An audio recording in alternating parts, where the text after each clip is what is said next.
Blog Talk Radio. Hello, everyone. This is Chrism, and I'd like to welcome you to a conversation about your Kundalini awakening experience. In this conversation, you may have heard reference to the Safeties in some of the previous conversations that we've had, and today I would like to talk with you about the Safeties and maybe have a conversation about that with you. If there are those of you that have questions about your Kundalini awakening experience, please feel free to call in at United States area code 347-934-0026. So that's 347-934-0026.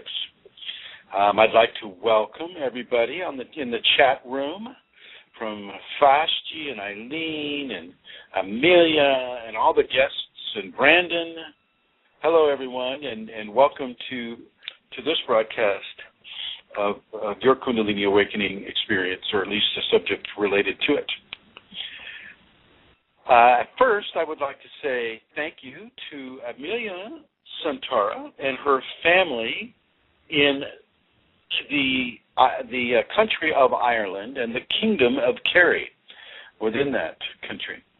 I'd like to thank you, Amelia, for supporting this show and supporting the information being given into the population. So thank you very much to you, to your husband, and to your children, and everybody connected with Santara. So thank you.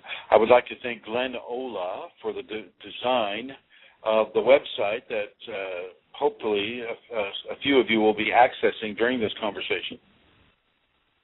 The website is KundaliniAwakeningSystems1.com, and that's the number 1, so it's not spelled out. It's KundaliniAwakeningSystems1.com, and we'll be looking at the Safeties chapter there, and then going through the Safeties one by one.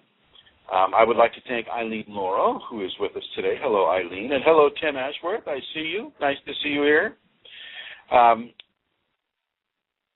Eileen, has really given a lot to this program. It continues to give to this program. So thank you, Eileen. Thank you for doing everything that you do and have done. Let's see. I would like to thank my family, who are going through a rough time right now with the passing of a patriarch, and it's a very difficult time in a person's family, and so my love and my grace reaches out to my own family members that they may be given sustenance during this difficult time in their life experience. And hello back to you, Brandon 9000. Nice to see you here. There are other places where you can access this information. One is YouTube. If you go to YouTube and you just go Chrism Kundalini, and then all the videos will come up on the right-hand side, and you can kind of pick and choose what video you wish to view. Another area would be in the Yahoo groups, Kundalini Awakening Systems 1 at yahoo-groups.com, and then on Facebook, Kundalini Awakening System 2 on Facebook groups, and then also Kundalini Awakening ! That's another group. That's actually the largest group in the Facebook network. And then we have smaller, more personal groups about specific subjects within the Kundalini, and one of those is a Kundalini Ashram. That is also on Facebook. And then we have Kundalini Healing on Facebook. And when I'm giving Shaktipat during the solstices, we also have a Chrism Shaktipat group there. And then, we do the Shaktipat from that aspect. So there are a few other places there where you can reach this information. Kundalini Matters is another website. So you just go Kundalini Matters, punch that into the Google search engine, and that'll bring you up to Amelia Santara's website, full of really excellent information, as well as Eileen's website, which is called Kundalini Living. And if you push that into your search engine, Kundalini Living, and you might put eLaurel55 at yahoo.com just to make sure that it's, because Kundalini Living, anybody that's alive and has Kundalini, well, they might write on that. So go ahead and check out her website as well. It's excellent. Let us begin with our study of the Safeties. The Safeties are a group of protocols that I asked my Kundalini to bring into existence simply because I gave Shaktipat to a person that I didn't feel was really able to handle it at the time, and I could see the effect that it had on him and on his family and on his livelihood and his attitudes about life. And now this was a gentleman who was going to 30 Kundalini type seminars a year. This man was on fire. He was going to light it up no matter what. But he wasn't going to do any of the inner work. He just wanted to awaken the Kundalini, and I guess he figured that that would solve all his problems. Well, it didn't. It basically amplified a lot of them because he wasn't willing to actively approach the solution to his issues. However, that's basically on him. Those are things that he can deal with. My perspective of this was, since I gave the Shaktipat and I gave the spark and all of this stuff, I wanted a greater level of not so much control, but I wanted to be able to take it back if it was harming the person, or if it was going to push that person into such a huge traumatic life event that maybe a little taste is better than a big taste all at the same time. If a person gets a little taste and they like that flavor, well, they can pursue it themselves. They can do the practices. They can do the work. They can change the attitude. They can make the behavior modifications. They can begin to really participate in their own transformation vis-a-vis the Kundalini. And so, I went into a meditation, and I didn't want to give any more Shaktipats. I was doing seminars at the time, back in 2005 and 2006. And I asked for a set of protocols that could be given that would allow people to explore the Kundalini within a better environment than just throwing energy at them. Okay? And this is where the safety protocols came up. Now, I didn't have the knowledge that certainly not the breadth of knowledge that the actual Kundalini consciousness itself has. I mean, it shares certain things with me because 2/3 of what I am is Kundalini, and 1/3, me, the person you're hearing right now, is the recipient of the Kundalini. And so there are a lot of things that are shared, but not all things are shared, because not all things are able to be digested in a 5-sense physical world refinement classroom. So there are just as there are gases and light spectrums that we don't see and in many ways we don't understand. The same thing with the Kundalini. As you go outside of the physical 5-sense human spectrum of analysis, of observation, of experience, you're going to have certain aspects of those qualities that are going to cause you to have expectation or judgment about whatever it is that you're observing. Okay, and with Kundalini, it's going to, you'll be kind of forced to step right outside of those expectations. What I noticed that the Kundalini did, because I researched it after writing the Safeties, is it basically took this happened before I was inside of the information that all cultures in this world that have human beings in them have Kundalini involved in them. Okay, and so basically the Kundalini was telling me that one, that all cultures have this, number one, and number two, that that because all cultures have it, over the thousands and thousands and millions of years, all cultures have learned certain techniques that allow the Kundalini to be raised and nurtured within the individual rather than having it raised and then resisted. And these nurturing protocols are what have been written down in the Safeties.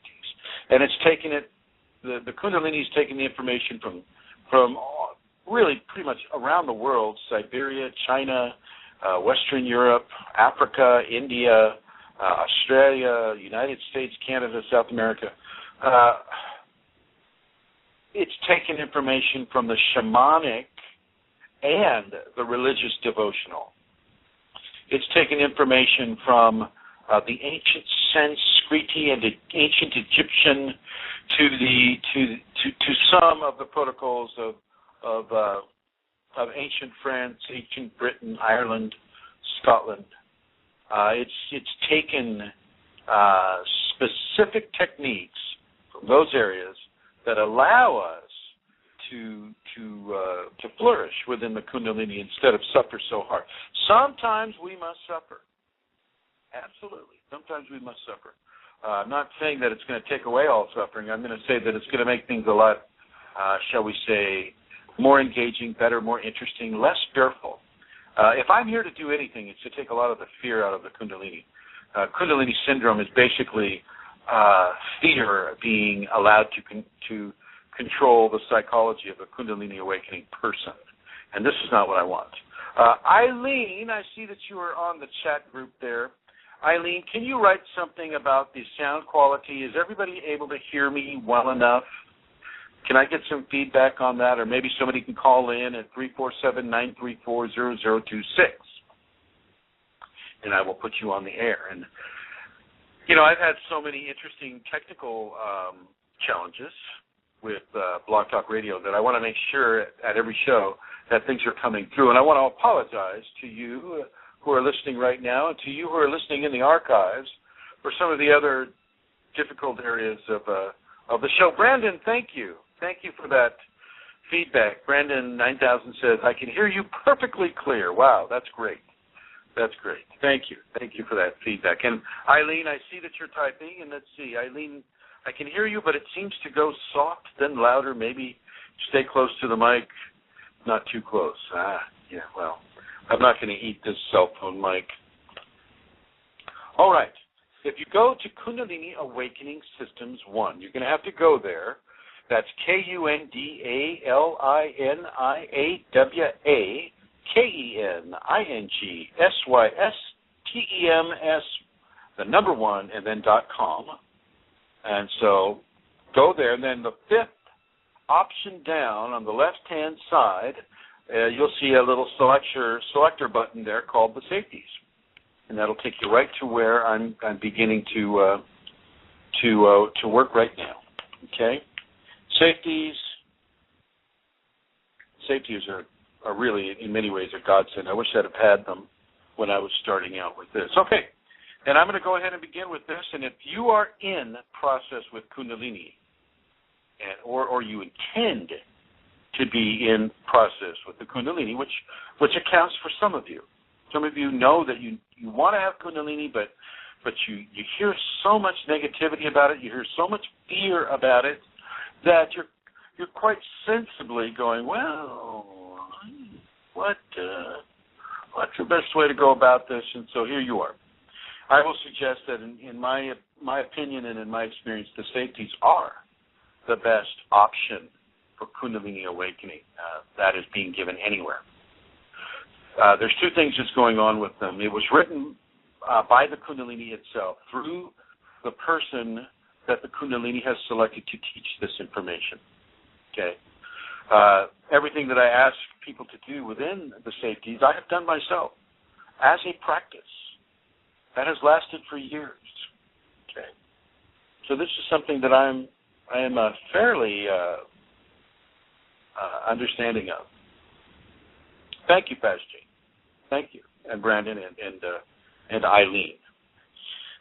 So if you're in the process with the Kundalini, or you intend to be, look through the Safeties and begin to practice these daily. really, I don't want you to just read it. I want you to practice it. So I write in there, it says, please read them 3 times on 3 separate occasions so that you can begin to see and feel how they will help you find and understand the very qualities within yourself that you seek, and the qualities that you seek are the Kundalini.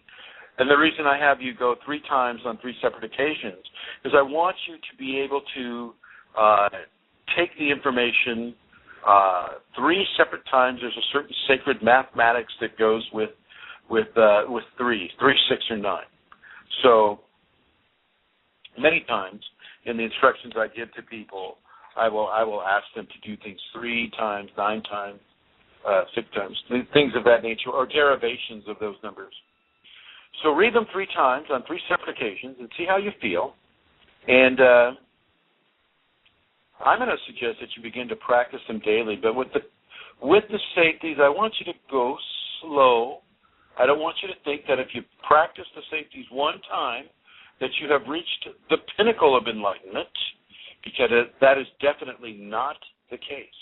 You're beginning to walk an enlightened mountain. There are many enlightened mountains, but you're beginning to walk upon enlightened firmament. And so in that sense, you can be very comfortable and you can be very happy, and you can see how the information that is given here resonates with you and with how you're feeling about all of this. The first thing I want to suggest to you is to get very familiar with your tongue in the up position. This completes a cranial circuit. There are many circuits and many energetic pathways within the body, and the tongue tip behind the upper front teeth on that soft, fleshy mound behind the upper front teeth. Put your tongue tip there. The tongue will actually, if you already have the Kundalini or it's coming upon you, it will naturally want to go there anyway. You may be thinking, oh, wow, it's always there anyway. And that's good, and that should give you a bit of a communication about how your Kundalini is already underway. Things are already moving in that direction, and what you can do is really step out of your own way, surrender yourself to the Kundalini, practice these protocols twice a day, in the morning and in the evening, and really begin to observe the changes that begin to occur in your body and in your perceptual existence. Okay?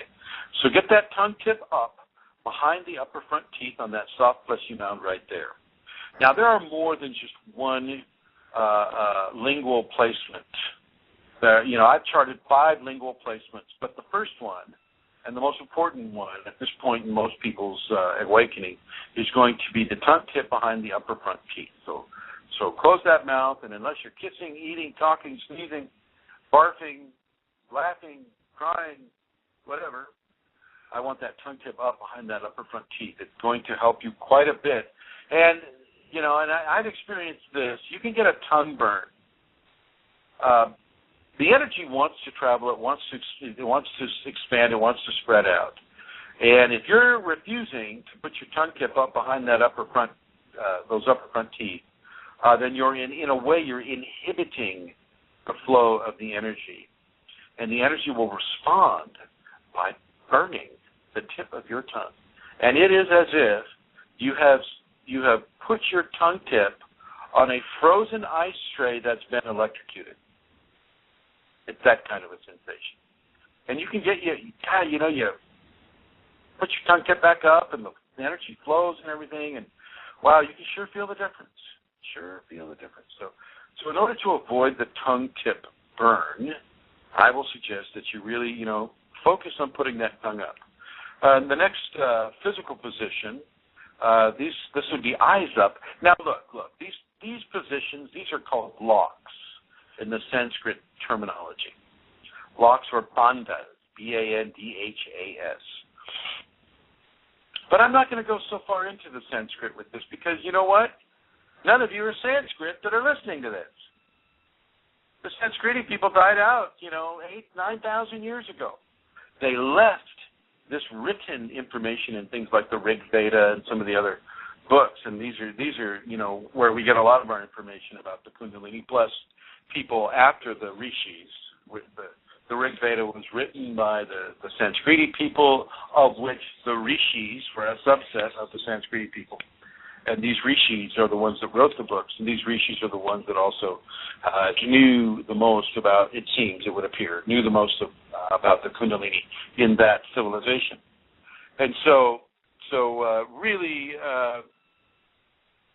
understand that yes, I do have information with regards to the Sanskrit origins of many of the things that I'm going to describe to you. And this just should underscore the information that Kundalini pulled this from everywhere, from the Australian Aborigines to the shamans in the Amazon basin. It was not, and it didn't pull the information to go, oh well, the Aboriginal people, they know everything about Kundalini. Oh well, let's compete that, or the Sanskriti people. Oh well, everybody's doing yoga now. Yoga's very popular. Okay, well, the Sanskrit people must know everything there is to know about Kundalini. Nobody else knows anything unless they're Sanskrit and a relative of a rishi that's been dead for 8,000 years. Kundalini doesn't play these little ego competitive games that my way is the best way because it works for me. What it's doing by giving all these different things is showing people that there are many ways to do the same thing. You can drink water out of a spoon. You can drink water out of a cup. You can drink water out of a river just by burying your head in the river and starting to drink. I know you city folks who have never done that kind of cringe at that thought, but I have done that, and it's quite nice, actually. But anyway, make sure it's clean water. The second position, or lock, or bandha, is the eyes up position, and this is where, if you look at any of the Hindu people that have the red dot on their forehead, okay, the bindu, that is where it is assumed that the third eye is. Okay, what I want you to do with the eyes up position is I want you to look with both eyes straight up to your eyebrows, and then just a hint of, just a very, very subtle hint of bringing both eyes towards the upper bridge of the nose. Okay, so you're slightly cross-eyed with it, but very, very slightly. The most important thing is to get those eyes up looking at your eyebrows. Okay, this has the ability to blend with the first and second chakra. A little trinity is created there, and that trinity is stimulative to the magnetic pull that some of the upper chakras have on the lower chakras, and specifically with regards to the Kundalini, it can begin to pull the Kundalini up the spinal column, the eyes up position. And so you'll see a lot of different religions where the eyes are up, slightly closed, maybe not all the way closed, but certainly up, and you might look at that and go, oh, okay, maybe they're working with the Kundalini. In the area here on the website, I put fingers in position for the next topic, and you'll notice that I'm putting everything in English. I want everything in English. I want people to understand this. I'm not trying to go, oh, look at Chrism. He can say things in Sanskrit. Yee, wow, he must be really smart. I don't really care about, making this sound PhD-like or medically terminated or terminology. I want this to be plain and simple. And I would suggest that for any of you that are going to explain your journey, your Kundalini journey, that you keep it plain and simple, because it's already way too fantastic for most people to hear. Okay? And so you don't put the fire out with gasoline, right? So in the next lock, we go to fingers in position, and you can make it FIP if you want. This is the thumb tip and the fingertip of each hand pressed together with the tips, not the pad, but the tips, with the other finger spread out wide. This is called the Gyan mudra. For those of you that are following some of the more Sanskrit, yoga-based, Hindu-based terminologies, this is called Gyan mudra. And so those positions are what I have written down here on the website. I'm going to add a couple of other mandas for you, and that I don't have written down here, just so that you can see how special the Blog Talk Radio show is. We'll compete the website then. The next one that I'm going to suggest for you is your chin to your chest. Now, I'm not talking about the skin of your chin to the skin of your chest. I'm not talking about that. I'm talking about if you're just looking straight ahead normally, you bring your head down about 1.5 to 2 inches. And that means your chin goes towards your chest about 2 inches from your normal neck position or chin position. And what this does is this is giving a slight stretch to the spinal cord within the spinal column. And it's also augmenting all the muscle groups that support Kundalini activation within the body. It's putting them in that special position of awaiting activation or awakening. And let's be clear about this a little bit. So as we rest with our tongue up, our eyes up, and our fingers in the Gyan Mudra or in position, and what I just said, there are groups of muscles that collaborate harmoniously, synchronistically, with levels of Kundalini energy that are released up the spine. And so these muscles will begin to do things automatically upon your body, and it'll feel fairly weird to you because you won't recognize these muscle groups at all. And even if you knew of them, which most of you do not, even if you knew of them, you wouldn't know all of these muscle collaborations that are being, developed by the Kundalini for your own specific awakening equation. Okay, so the muscle groups, like different notes in a symphony, will come together in syncopated excitation, and this syncopated excitation can form into kriyas. Kriyas being automatic, spontaneous physical movements produced by Kundalini energy in the body. These muscle groups can go into kriyas. They can also go into locks, like the tongue up. That's a good example of the body just taking over. If all of a sudden you find yourself with the tongue tip to the upper front teeth all the time, behind the upper front teeth, well, you know that your body Kundalini is taking over. And just say thank you to it. Give it some positive reinforcement there, because it knows what it's doing more than your ego knows what it's doing. Anyway, so chin down about 2 inches towards your chest, and then at the same time, of course, you'll have your tongue up, you'll have your eyes up, you'll have your fingers in position. Okay? Now we're verging on what is called the Maha Bandha in the Sanskrit, and in the English, that's the great lock, or the one lock that is comprised of many locks, right? And you can kind of see where I'm going. It's like you got the tongue lock, the eyes up, fingers in position, and then you got the chin, and then there are a couple other locks that I'm going to tell you about. Actually, one other lock I'm going to tell you about, and that's going to comprise 5 Bandha locks. Okay, and these locks are going to contribute once again to the Kundalini flowing into your spine. Now, the Kundalini doesn't have any problem flowing anywhere in your body that it wants, but there are issues that are both karmic and both current within a human expression that needs to be refined in order for Kundalini not to amplify the wrong things. We don't amplify our ego with Kundalini if we can help it. We don't amplify our competition. We don't amplify our violence. We don't amplify our negativity or hurtful, thoughts or comments or activity. We only amplify with Kundalini the most positive, the most sacred, the most loving areas of the human equation. And the deal is, I'm not saying, ignore all your negativity. No. And, that's not going to happen anyway. Okay? I'm going to say work with your negativity, turn that negativity into a positivity, and let's make this distinction when we're talking about darkness or negativity or things of that nature. When a seed is in the soil, it is dark. That darkness is not evil. That darkness is not lacking morals or ethics.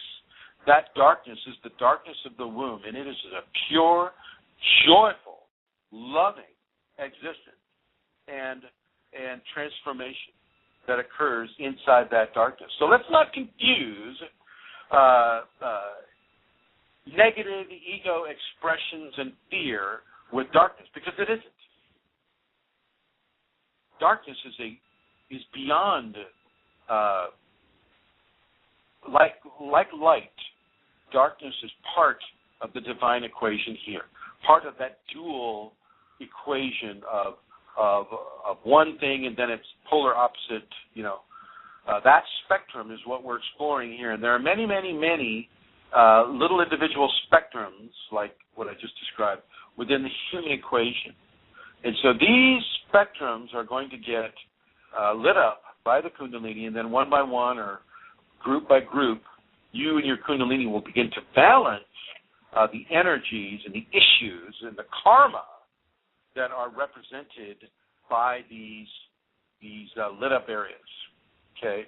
And this is what can begin to happen as you begin to go into the tongue up, the eyes up, the fingers in position, the chin to the chest, and the last one being to squeeze your sphincter. The Kundalini yoga people call it something else. I forget what. But they practice a lot of these bandhas as well. And for those of you that are asking, Chrism, do you recommend Kundalini yoga for the awakening of the Kundalini? And I say, no, I do not. I do not recommend that one yoga for that. I'll recommend any yoga for that. But I will recommend the safety protocols, what we're talking about now, first and foremost, out of all of them, because this is written by the Kundalini for the Kundalini in you and in the people that I was going to continuously meet in seminars, the general public. That would be you. Okay. The special sacred portion, and I have to say it's a very small portion or percentage of the general public who is ready to hear information about Kundalini. Okay. To even hear the word, to know the word.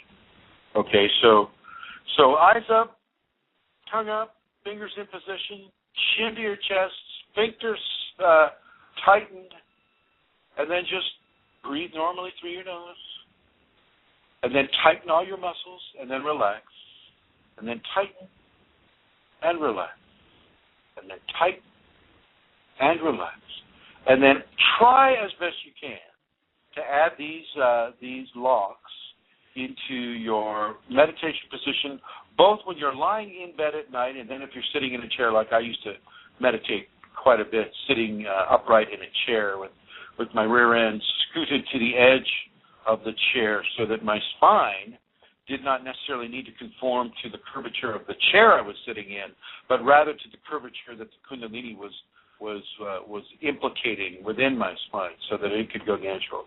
You'll find that you might have, if you're not used to meditating these ways, you might get a little sore at first. Believe me, it goes away quickly. Moving out of the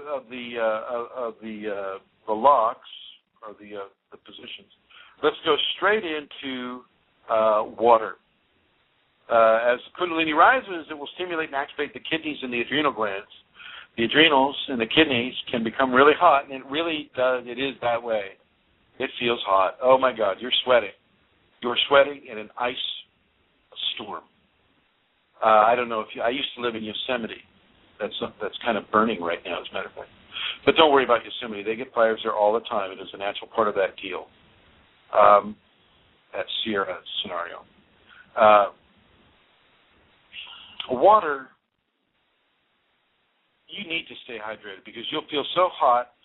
You'll feel thirsty all the time, and I want you to hydrate yourself with stuff like coconut milk or coconut water, watermelon, just straight water. But your electrolytes are being eaten up or ravaged at an extreme rate with the Kundalini, so I need you to keep your electrolytic balance happening. And so you'll notice that some of the sports teams and sports figures over the years you see them pouring Gatorade over their head at the end of games and whatnot.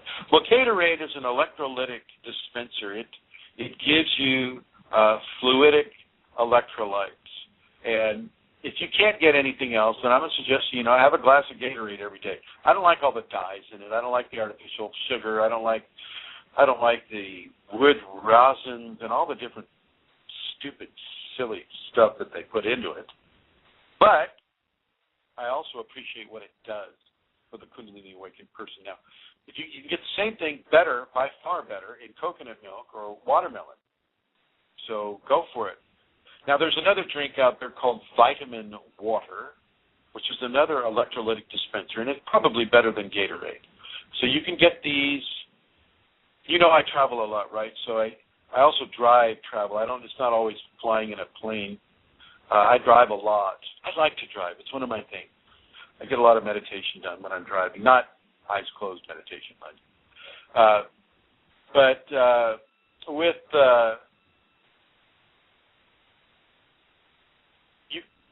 As I travel over the country, I stop at these gas stations or petrol stations or fuel stations, however people like to say that.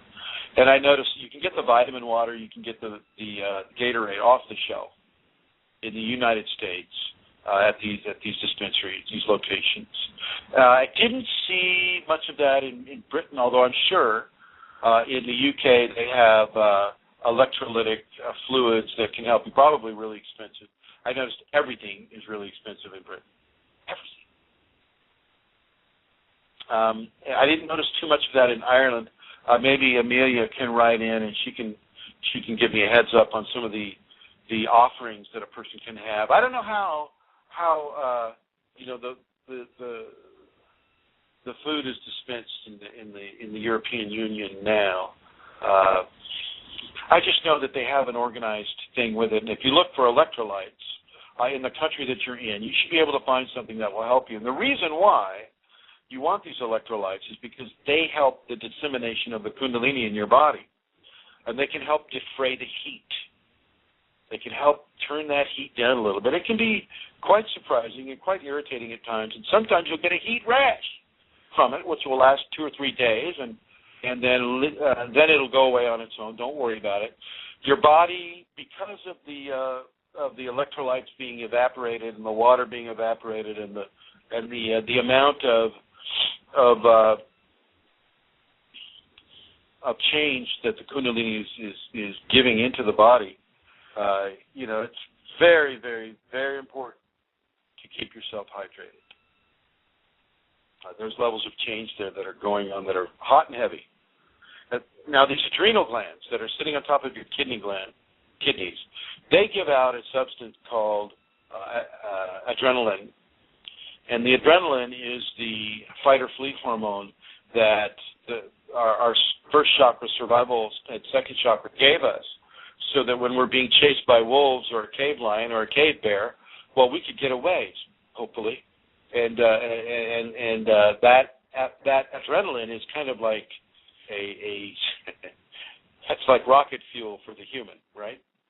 Well, this is what Kundalini begins to release in the human body copiously, is that adrenaline. And if you don't have anything to fight or flee, then your ego mind will create people or animals or things to fight or flee. In other words, to be in fear of. And so I really want you to look at the water and stay hydrated. I like Crystal Geyser. I like Fiji water. I don't like the one that has all the fluoride in it. I think that's called Trinity. I like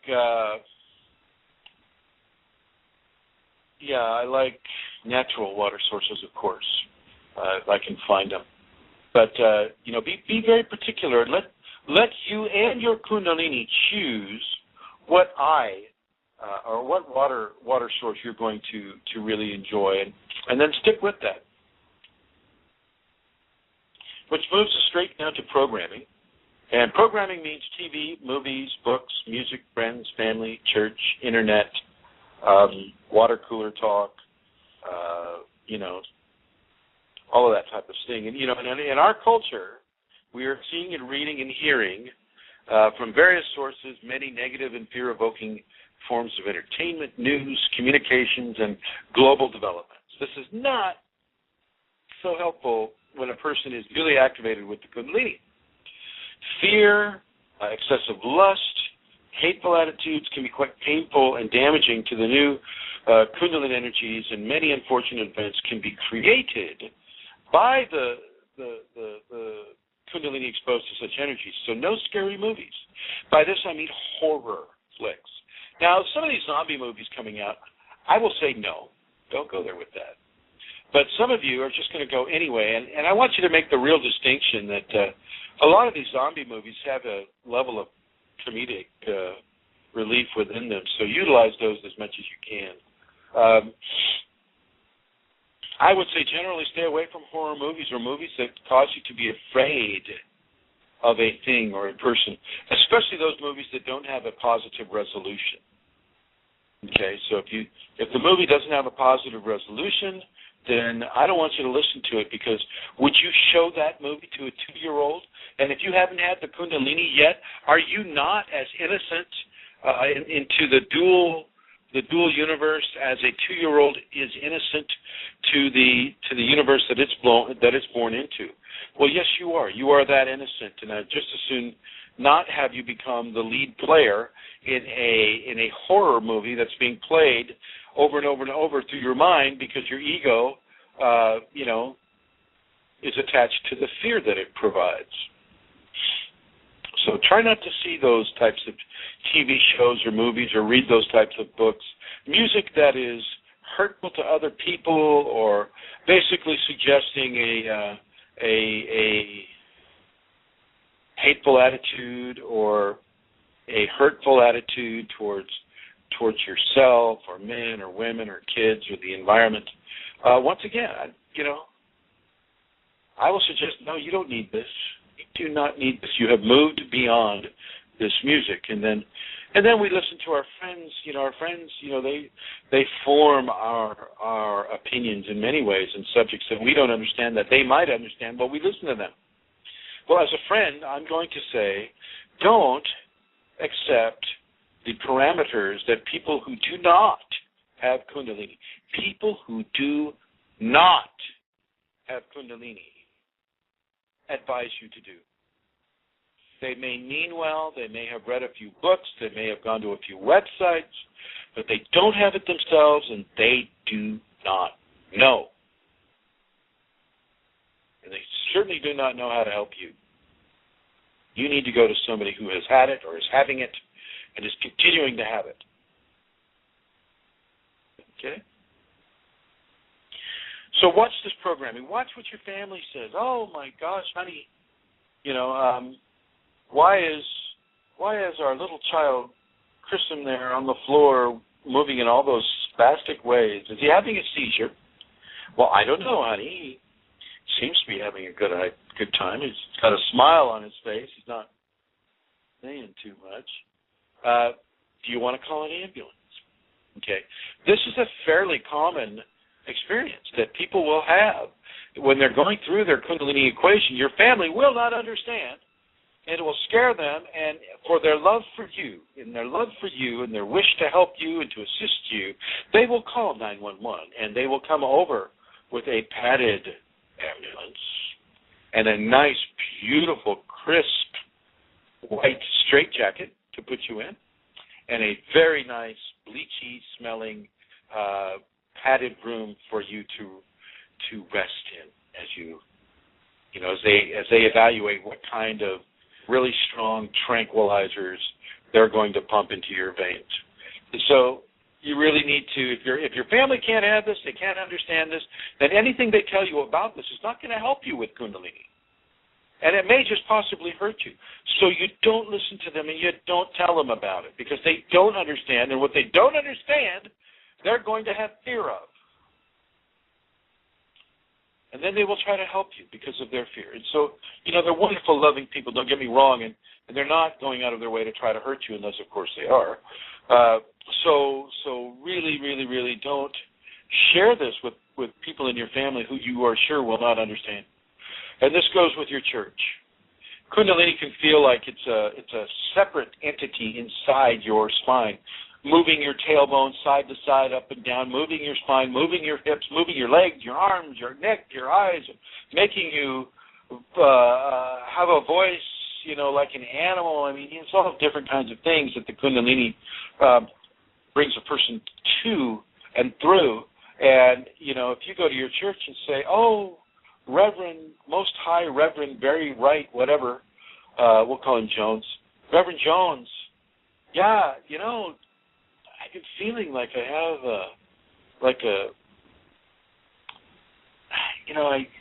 I feel like I have, in my back, there's this movement, and it feels like there's a serpent in my back, and Reverend Jones' eyes will get so wide, and they'll go, oh, my God, Satan is within you. You must be healed of this possession. I hope that wasn't too loud for all of you there. I apologize. And this is just kind of an entertaining, stereotypical response of a person who does not accept anything except what their own dogma tells them, and that is the church dogma. And now there are some churches that accept the Kundalini. It's just not a lot of churches in the United States, or Western Europe for that matter. There are more accepting establishments in other countries, but in the United States, say in the Christian community, Kundalini is not looked upon favorably at all. And I will suggest that you do not bring it up to them. I will suggest you do not bring it up with them.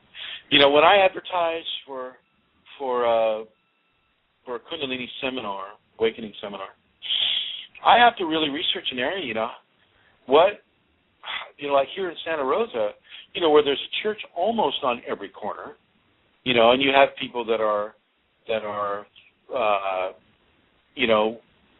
marching around. If they don't agree with you, they will get a sign that will paint terrible things about you, say terrible things about you, and then they will march around where you're going to put on that event.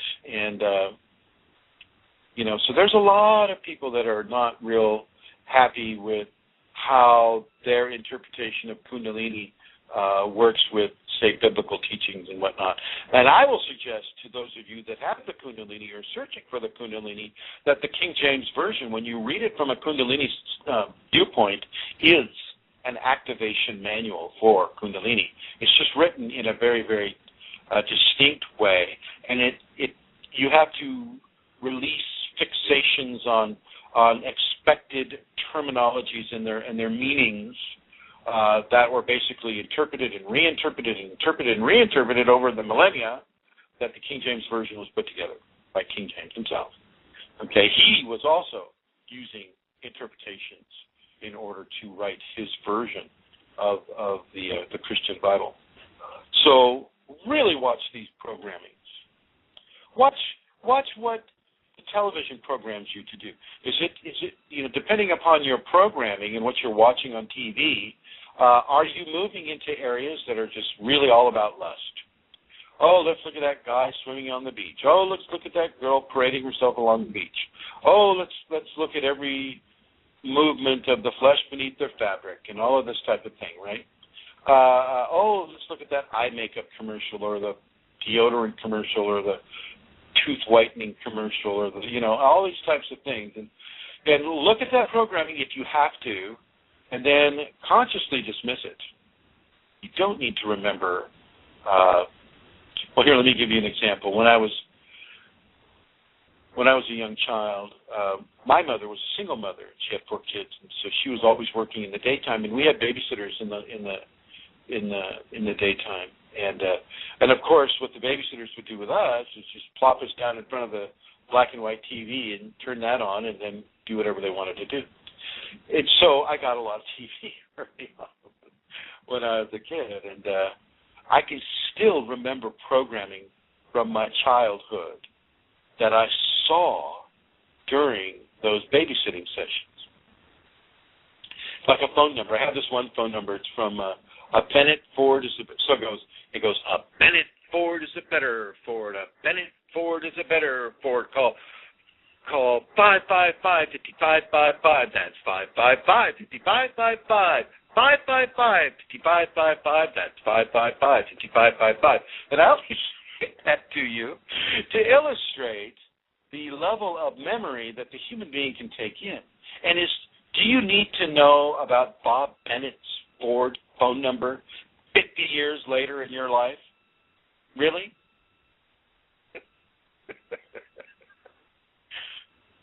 Yeah. So I'm going to suggest that you don't. You don't do that. And that you take that commercialism and that type of thing out of your programming as best that you can. And this goes along with books and along with magazines. And now let's look at the news. For me, I always look at the news behind the news. Okay, right now, they're looking at intervening into Syria because of chemical attacks and things of this nature. And I'm looking at a different picture and, well, who's really behind this? Well, how did Syria get chemical weapons? And, maybe they bought them from the United States. I mean, there's all kinds of stuff going on that the news is trying to point your concentration in a certain area. And I'm going to suggest that you expand it into all areas and follow the money. Follow the money, follow the clues that give you information about what is really going on and why. What nation is doing this and why. How is it being motivated to do what it's doing and why. That type of a thing. And so you can still watch the news, but you need to expand your level of understanding into the idea that the news that you're hearing isn't necessarily the news that's going on. The news that you're hearing is an editor's opinion of what he thinks you want to hear based upon what is going on and based upon what his network producers and the network owners want to put out there. And that goes the same with the newspaper and the editors. It goes the same with the, web content. You have to look through it all. Okay, so do your best to bring love and peace and forgiveness into your daily and nightly life and in your discernment of your society and what is happening around you. And I know this sounds difficult, but it's not. Just make it a priority. Start small and then increase it. Put yourself on a schedule. Give yourself 2 weeks for one little area to get really good at, and then expand that area and give yourself 2 weeks with the expanded area. Okay, and so on and so forth. Really do it. This is setting the best pattern for the Kundalini to follow in its transformation of your life. And it is about transforming your life. Moving on down to safeties, we look at the food choices, and I've discussed some of this already in different conversations. I want you, once again, to pay attention to the new tastes and desires your body begins to have. If you've been a vegetarian and you start having an interest in beef, well, don't resist this. Don't resist this. This is not you that's giving you that desire for beef. This is the Kundalini changing your appetite standards. And I want you to take out the attachment of moral fixation upon whether it's better to be a vegetarian or a carnivore or an omnivore. I can tell you straight up that Kundalini will turn you into an omnivore. There will be some meat that it will require that you partake of because that's part of your Kundalini awakening equation. These dogmas that have been spread through the Buddhist and the Hindu communities and other communities about, vegetarian is the way to go. Oh, don't kill Bambi. Nobody's out there killing Bambi except Godzilla. And I will point you to the reference of Godzilla versus Bambi. It's a classic, and I suggest it to everyone. I saw it in 1978. Tells you how old it is. So I really, let me put the numbers out here again. If you have a question about your Kundalini Awakening experience, please call 347-934-0026. If you're in the United States, you'll probably want to put a 1 in front of that 347. So 1-347-934-0026, and we'll have a chat about your Kundalini awakening experience.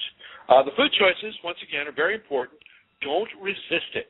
I know the programming that maybe your religious affiliation might guide you towards, or your own inner guidance saying, oh, that meat is terrible, terrible, terrible. Don't.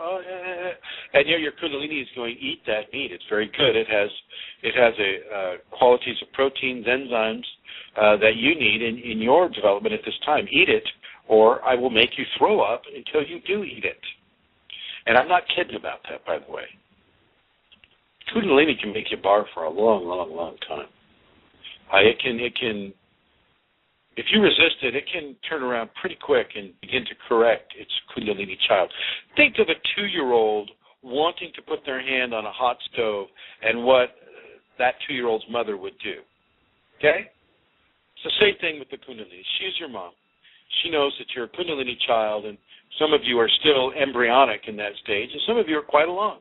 And so based upon where you are within your process will determine how the divine feminine mothers you and nurtures you in your education towards the greater enlightenment. And one of those educations is to don't resist Kundalini food choices. Eat them and be grateful that they are there for you to eat and that you've received guidance to eat that. Okay? So really, really, really do this. And if you're a carnivore and you know all you eat is meat, and all of a sudden all you're being given is veggies, you know your grocery cart's always being steered towards the fresh fruit, fresh vegetable aisle. Take the clue. Get the organic food, and that for both areas. I want you to eat the cleanest food possible, and that means not chemical beef or chemical bird or chemical plant. I don't want you eating anything that is not organic or absolutely beyond organic, like grown to the Oregon Tilth standards or the California Food Act of 1990. Forget about USDA. The only thing USDA did to the organic market was to water down the cleanliness rules. That's all they did, so that commercial farmers wouldn't have to clean up their act and restore their land to a natural, diverse, non-fertilized or non-chemically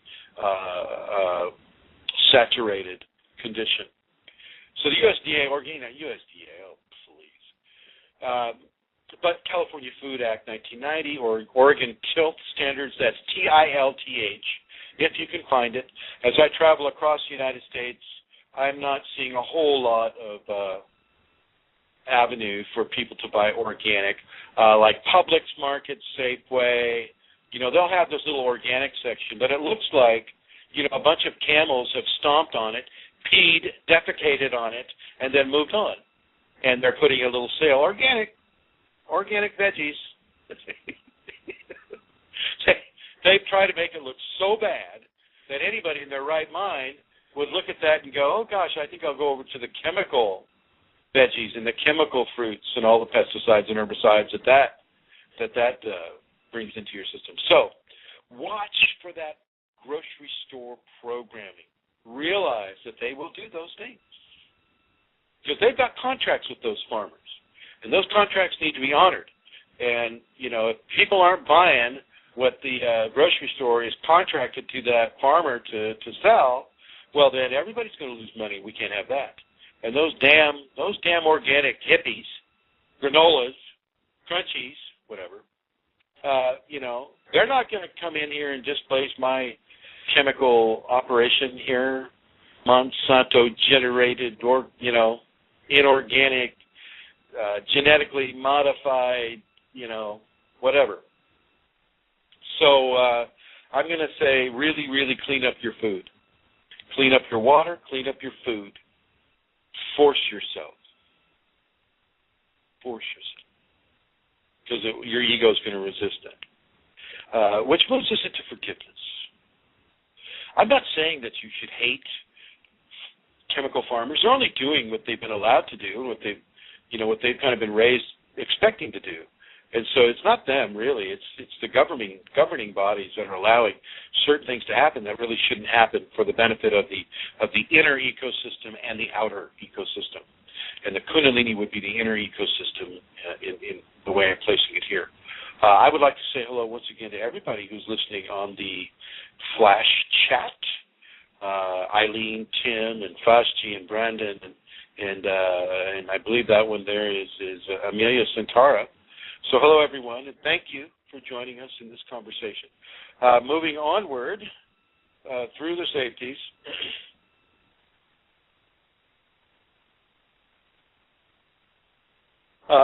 Really clean up your food. Okay, number one. So let's move into forgiveness. Forgiveness is huge. Forgiveness is something that has to be practiced all the time. And what I'm hearing is like, well, Chrism, I forgave everybody in my life last night, and I don't feel very different right now. I still, my arms are moving on their own, and I'm seeing visions of snakes and giant spiders and sparkly lights, and I think I saw Buddha on the ceiling. I don't think it's working for me, guy. I don't think this forgiveness stuff's really. You have to forgive all the time. Over and over and over and over and over and over. Get the list, memorize it, familiarize yourself with it, and do that forgiveness all the time. And don't expect, and don't really have that McDonald's instant gratification mindset with the Kundalini. The Kundalini has its own time agenda with you. It's not gonna sit with your time schedule unless, and in some way, it augments Kundalini's own agenda with you. Okay, so really, really, really begin to put that, and I'll just say right now, put together 15 people that you need to forgive, and make sure yourself is one of those people. We're the best culprit. So put yourself on that list, and then daily or nightly or both, go through that list and forgive them. Forgive them. And forgive yourself with whatever interaction with them that you had that caused whatever happened to happen. Really, really, really, really do this. This begins to loosen the bonds of emotional and attitudinal restriction upon a person. Okay. Whether, this covers all the issues of grief and guilt and loss and abandonment and fear, and these can and do manifest within the context of the Kundalini as pain. Okay? And these issues of revenge and grudges, these become attachments for energies and entities that feed off of those conditions. So let me give you an example. You have a grudge against a person's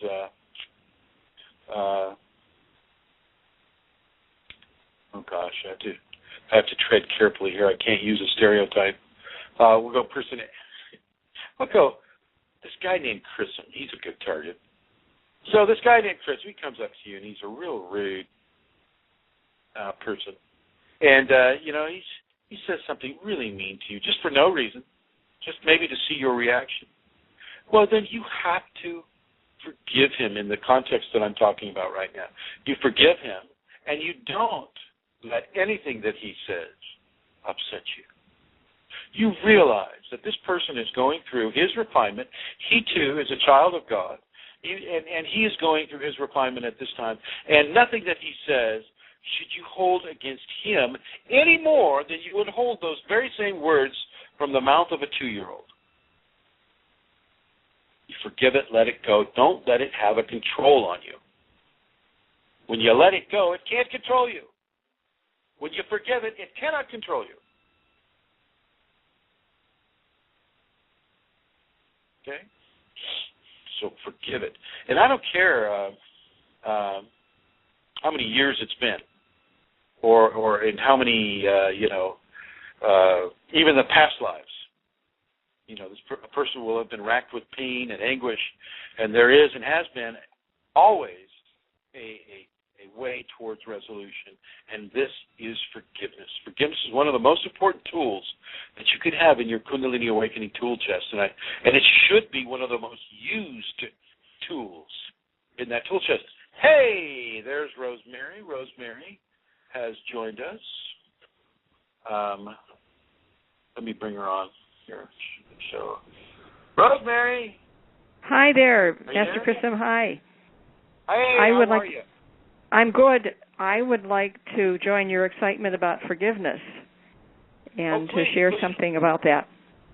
Please share. At first, I didn't realize writing it down was the path and part of it, but once I got that, and I would write and over and over and over again, and sometimes I didn't know what my part was. And I remember also you saying about having expectations. And if we have the expectations, we're expecting something.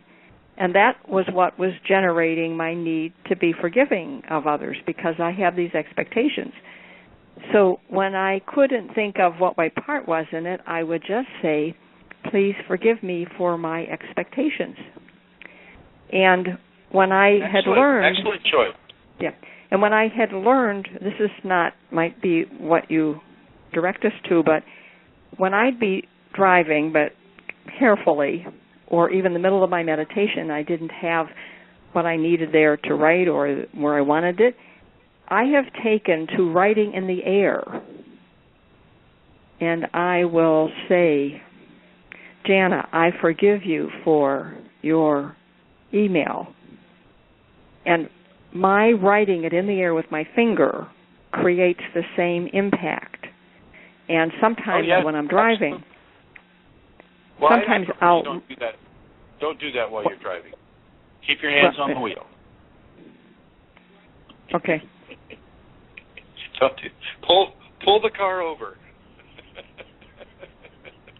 Well, when I have the opportunity, even just writing it on something beside me, or when I have that. I think that's a very, very, very excellent technique, Rosemary. Thank you for sharing that. I think that it's crucial to be able to bring it into your daily awareness, right? And when you have things in your daily awareness, well, that is when you have the best opportunity to make your behavioral modifications real.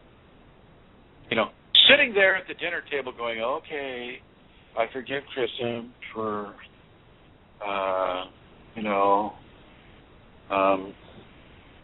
not taking his shoes off before he came into the house. I forgive him.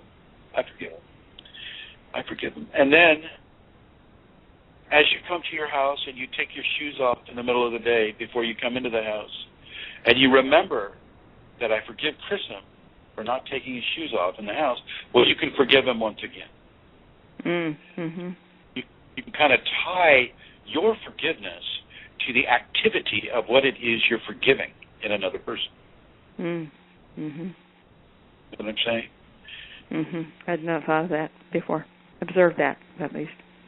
Yeah, well, is there anything else that you'd like to say to the thousands of millions of people that are listening right now? No, but it's nice to know that everyone's there. Yep, I couldn't agree more. And thank you, my dear. Yes, I will put you back on for your listening mode, and thank you for your excellent suggestion. Here we go. Okay, yeah, so what she said is absolutely correct. Look, you want to resolve these difficulties. And after many years or a lifetime of experience, it's often difficult and seemingly impossible to find resolution. And so the first thing I must suggest is you need to develop the intent to have that resolution occur. And then to follow that intention with action. And in this case, as Rosemary was saying, even you can just use your finger as an air pen and write it in the air. Chrism, I forgive you for being such an idiot. Okay? So and that that goes for anybody, even beyond Chrism. So, yeah, just use your forgiveness tool as much as you possibly can. And then here's another recapitulation or another forgiveness tool. Here's the deal. It's that when you realize that we're all here on this physical plane to learn and come into direct contact with others who have qualities that are different from our own, forgiveness gives us a platform for tolerance, which is another divine aspect of love. In the context of the Kundalini energies, this is a very important practice that must be done daily and with the most sincere and heartfelt expression. It lays the foundation for most, if not all, of the special gifts and skills that come with an awakening. Recapitulate all peoples who have done harm to you. Recapitulate means basically you write their name down on a piece of paper, write their name, what they did to you, and that you forgive them. Okay? Think back upon your life or experiences, and for the moment, pick out the highlights of hurts that have been inflicted upon you and by you. Now, consciously forgive them and yourself. And there may still be karmic repercussions, but this will go a long way towards ameliorating them. So practice this recapitulation daily. And new remembrances will come to mind, getting in line for the forgiveness. This requires an honest acknowledgement of activity from both the receiving and of the inflicting aspects of our experiences with others. So honesty towards oneself is another ingredient that must be attained in order for this to work. Regardless of where the blame is, forgiveness must be reached for and given. And it's not a small task, but it is an essential task. And as the forgiveness encounters the heavy vibrational construct of the emotional blockage, and that's what it is. An emotional blockage is this heavy vibrational matrix of guilt and fear and pain and anger and revenge and grudges, and hurt, and it just kind of sits there in the way of the Kundalini. And as the forgiveness encounters that heavy vibrational construct, divine love, which is represented by forgiveness, will seep into the matrix, causing, in many cases, an emotional outburst of release and a relief of the burden that's been occurring. And the blockage is relieved, and the Kundalini continues its invigoration throughout the body.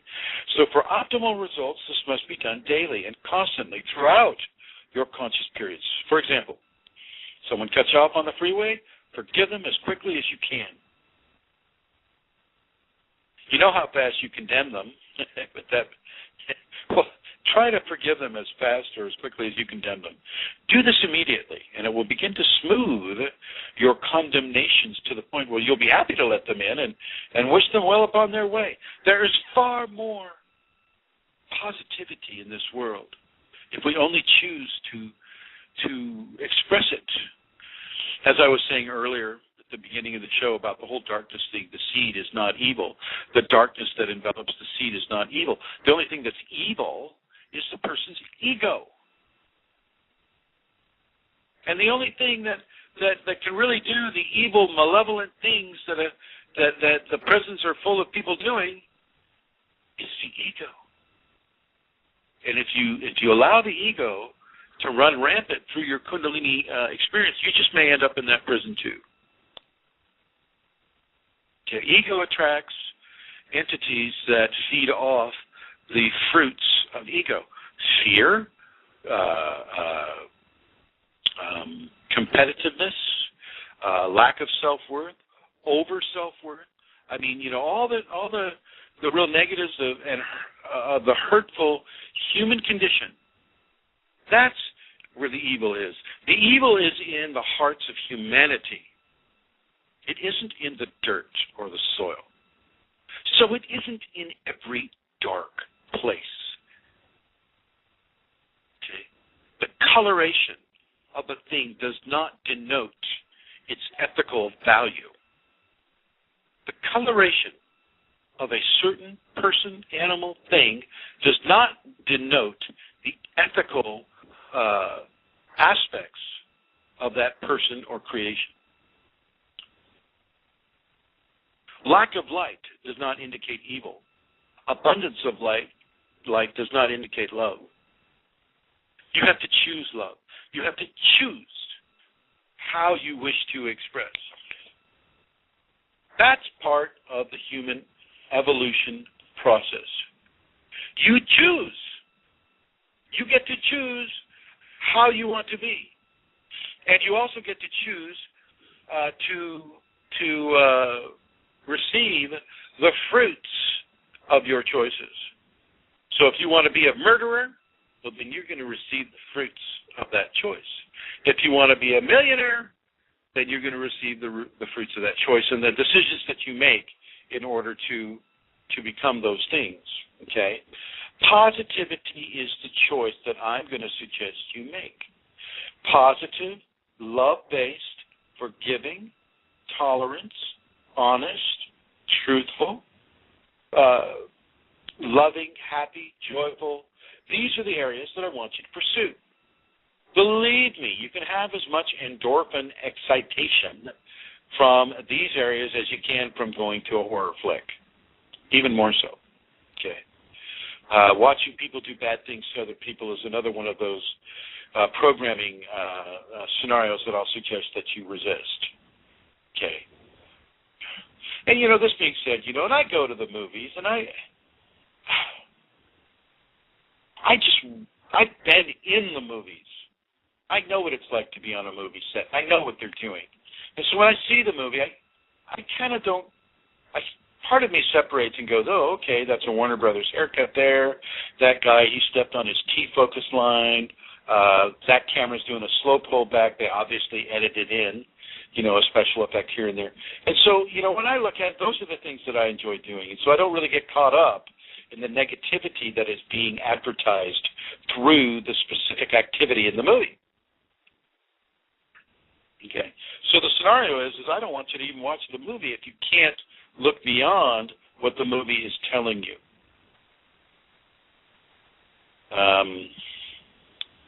And a lot of the movies will have a mixed, they'll have a mixed signal that they're giving out, and that's okay. Just take the positives. Take the positives and release the negativity. And I will suggest that you stop referring to evilness as darkness, because it isn't. It isn't. It's the ego that becomes rotted.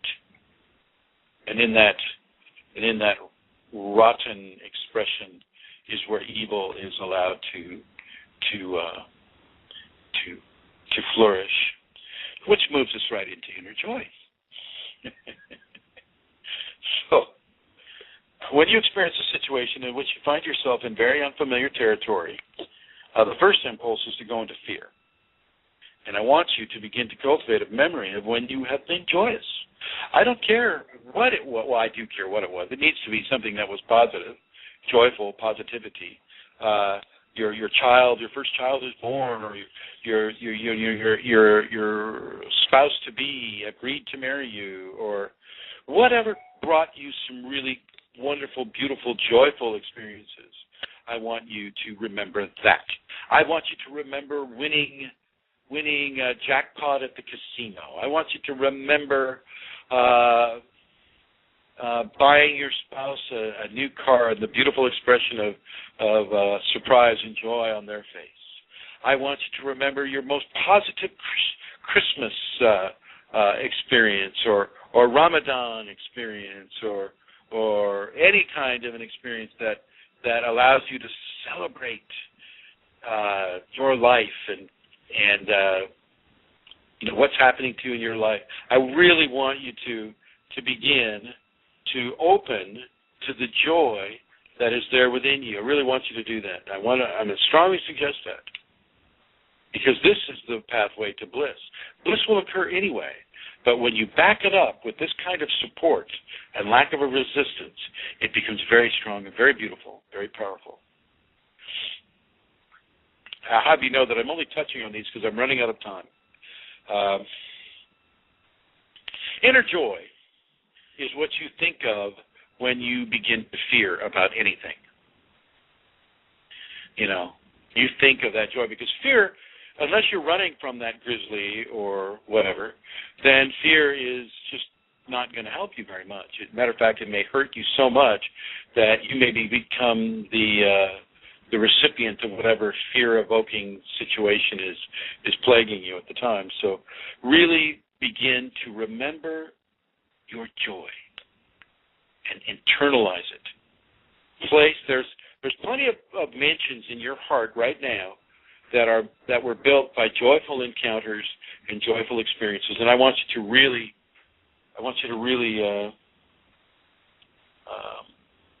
focus on that. Can everybody still hear me, Eileen, or Brandon, or Fashti? Is it still coming through okay? I'm afraid I may have had my finger over the microphone thing there. So if you can write me and let me know again, and I appreciate your feedback with that. This moves us into levels of trust. Trust the process that is happening to you. Know and understand that God is watching everything. Spirit is watching everything. You are safe in the arms of the divinity as long as you practice the love and forgiveness that are part of what we teach. If you stray into areas of negativity, willfully and with malice aforethought, well then that is something you may receive. If this is, let's see, yes, sounds good. Thank you, Eileen. Thank you. Trust is huge. It is in your best interests, as part of the Kundalini agenda, to have the Kundalini, or you would not have been allowed to activate or even to know about this. So really, trust your Kundalini. I'm not saying trust Chrism. Thank you, Pashti. Thank you. I'm not saying trust Chrism. I'm not saying trust KAS. I'm not saying trust Amelia or Eileen or Pashti or Brandon or anybody, or Tim Ashworth. I'm not saying trust them. I'm saying you trust your Kundalini. But make sure it is your Kundalini. Okay? And then let's move into honesty. As you feel the energy work its way within you, be honest about yourself, with yourself, about what is happening. Watch out for denial. We always want to be innocent. Oh, I didn't do that. Or it wasn't my fault. Okay? Watch out for denial.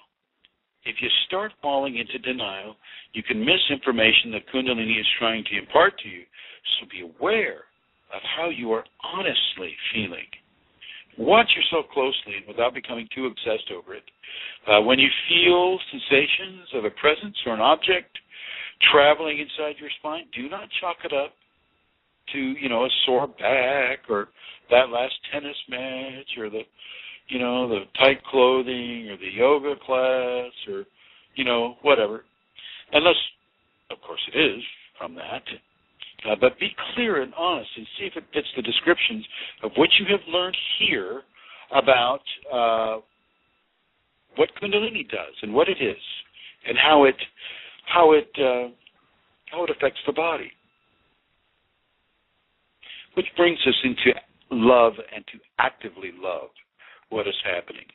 Express this love by being actively forgiving and interested in being of service to others. Not in a slavish way or a demeaning way, but in a confident and strength-based, loving way. Help that kid or senior citizen or fellow mortal without endangering yourself, preferably. This allows the Kundalini to activate your systems much cleaner, more quickly. I know this doesn't sound like it should be because it doesn't sound as linear as we like it, but actions of love beget actions of love. And Kundalini loves love. It will follow love. It will follow love before it will follow hate in a big way, which is really, if you start looking at that as an evolutionary signal to you, follow love. Don't try to fight fire with fire. Don't summon demons so that you can force them to do good things because their karma is to be punished by doing good things because they represent bad things. Like a Brahmin in the mage, he would do that. There are some folks these days that, they feel that they're very, very powerful people and that they want to just use the magic of the golden, or what are Aleister Crowley's group, I forget what they call that, the Golden Dawn, I think. Don't go into magic with this. You don't need magic. Divinity is far beyond magic. Magic is for the ego. Magic is for trying to control others. Even if you're nice, you're still controlling them. And many times against their wishes. And yes, I know magic is a tool, and it's, all of these things can be just put in a toolkit, but until you've got your ego in control, stay away from anything that can poison the pool, shall we say. Get your ego in control first before you start using magic. And don't think that magic has all the answers. Magic is just a screwdriver, and a screwdriver is not going to help you when you need a hacksaw.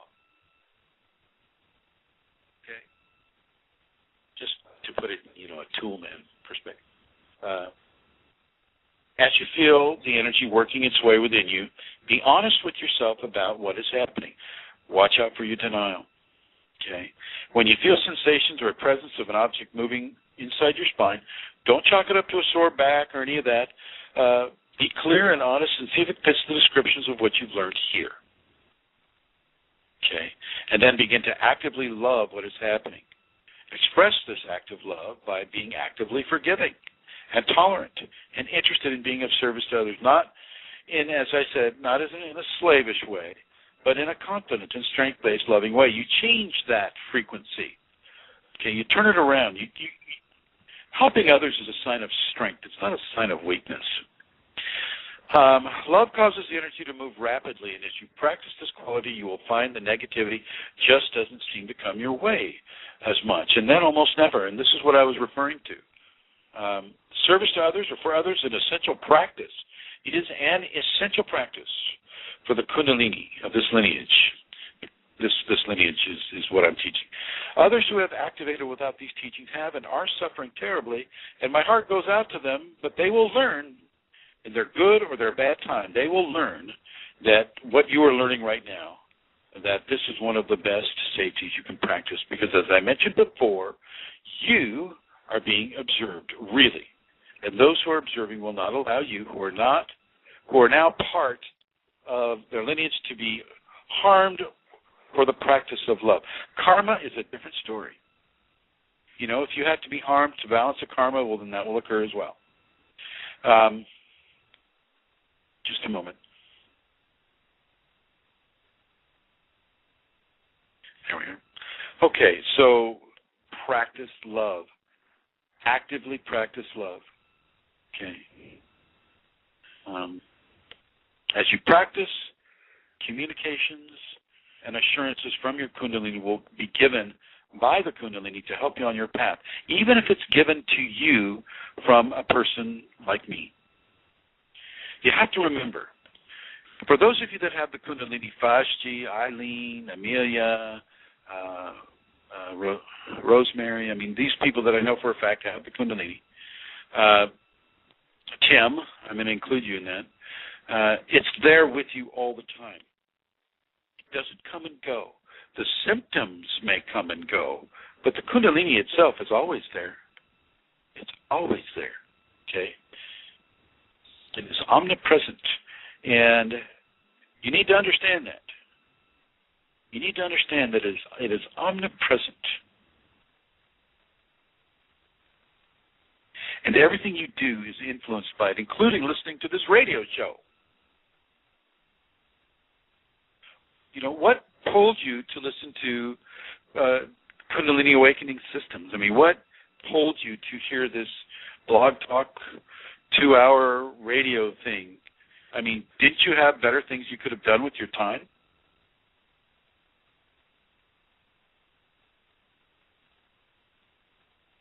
Maybe some soap operas on TV, or maybe a good cartoon. Maybe some Colgate commercials. So the scenario is you already are within a level of guidance by your own intuitive consciousness, and many of the intuitive consciousness sources are from the Kundalini. Especially those of you who know the word, know what it is. That information has an effect on you. It has a physiological effect upon your body, just knowing the word Kundalini. Just that much begins an activation sequence. So know that and understand that. Be grateful for the ideas and thoughts and wisdoms that begin to flow into your mind, sometimes like a flood. Gratitude. Be grateful for the Kundalini as it is bringing you to a new and greater understanding of the all that is. Be grateful to your family and friends and perfect strangers for what they bring to your life and the opportunities that come your way. Say to yourself, in your mind, at heart, that you are grateful for these gifts, and even greater ones will come your way. This is the nature of the path you are walking. Diligence and integrity are richly rewarded. Which moves us to prayer. Devotion, which is prayer is an action of devotion. Devotion is one of the strongest agreements and love affairs that one can have with the divinity that we know of as Kundalini. Devotion is very, very powerful and very, very strong, and it leads people into beautiful areas of interaction with the Kundalini. And so I will say, yes, pray to the Kundalini. And this can be one of the more difficult safeties to practice, especially if you were not raised in an environment respectful of embracing prayer, like myself. We didn't practice religiosity at all. My mother sent me to church so that I could learn some manners about how to be in church during the holidays. So I had to sit in that pew and watch the people come up and do their thing and sing and stand and sit, sing, stand, sit, all the different things that they have you do in church. And so I just kind of waited for it to end. But now with Kundalini, and I know what praying is like, and I know that divinity is real, and I know that God is real, and I have this expression within me, and it's always there. I want you to communicate with that expression within you, and prayer is a perfect way to communicate with the Kundalini. So you just say, my God Kundalini. Repeat that after me. My God Kundalini. And then Kundalini, because it's represented in every religion, Kundalini knows that you know. And it knows what you know. And it will know that you're coming into this from a devotional aspect, and it will honor that. You get a lot of response when you do the devotions. Let's see, I'll read to you what I wrote here. There are many misconceptions about prayer, and I won't go into those here. I will only say that it is very important and must be practiced. Christ is real. Mary is real. Yahweh, Buddha, Allah, Zeus, Sibel, to name a few. All of them are real, and yes, I know that this is a real stretch for some of you, and it was for me too. But however we feel about this culturally, this is just how it is behind the veil. I'm not saying to pray to all of them, but if you don't already have one, pick one that you like, or just pick God and pray. Pray for healing. Pray for a friend or a stranger or a family member.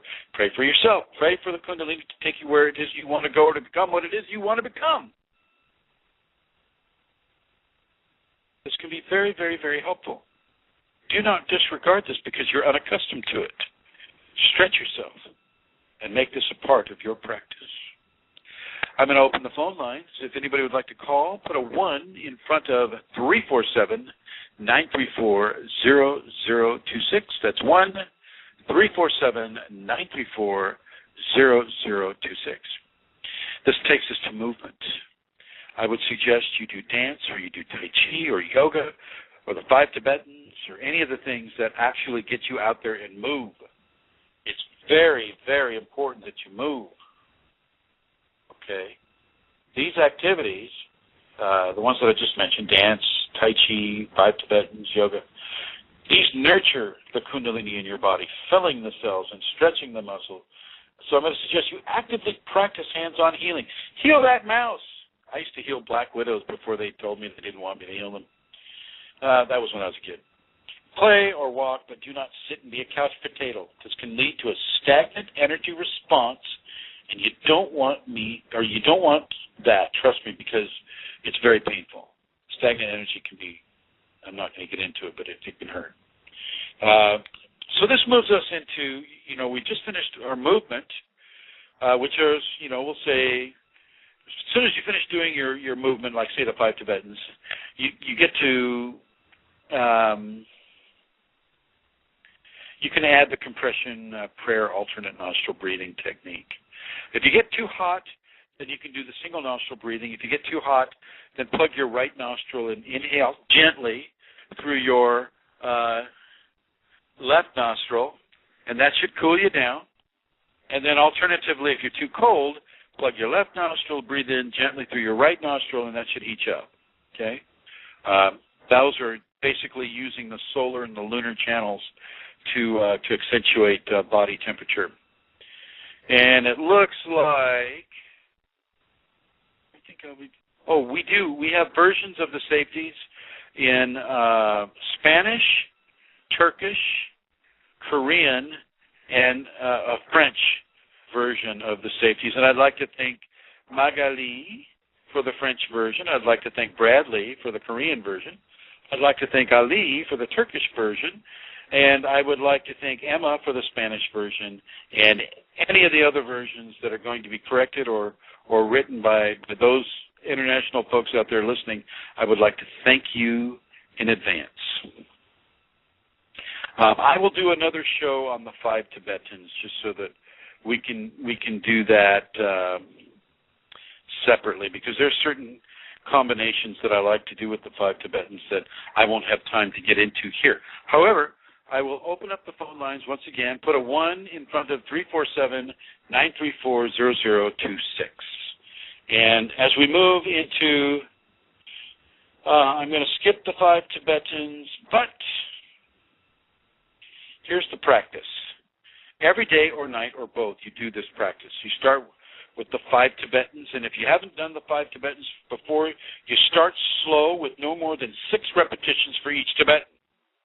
And then you're constantly in a practice of forgiveness and recapitulation, and forgiveness of self and others, and you're in a constant state of gratitude for the good and the bad, as the teachings are acquired with both.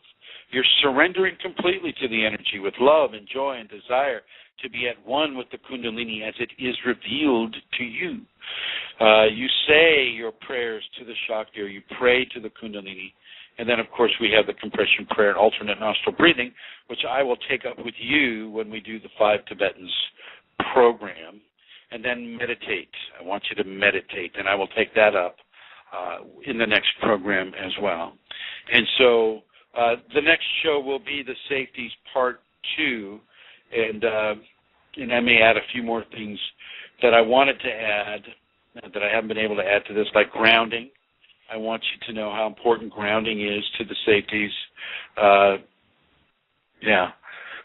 So anyway, the phone lines are open, 1-347-934-0026, and it looks like I'm going to go ahead, as I'm not receiving a call, I'm going to go ahead and end this episode. I would like to thank you all for listening here live, all the guests and Vashti and Eileen and Brandon and everybody. I would like to thank all of you for listening in the future on the archives. So nice to feel the readings being done in the future. And our next show will be the Safeties Part 2. And we'll go ahead and move into that next Wednesday, 7 days from today. And I'd like to thank you all for stopping by and giving a listen. And it looks like, Eileen, you're typing something. Oh, you're welcome. You're welcome, Eileen. Thank you.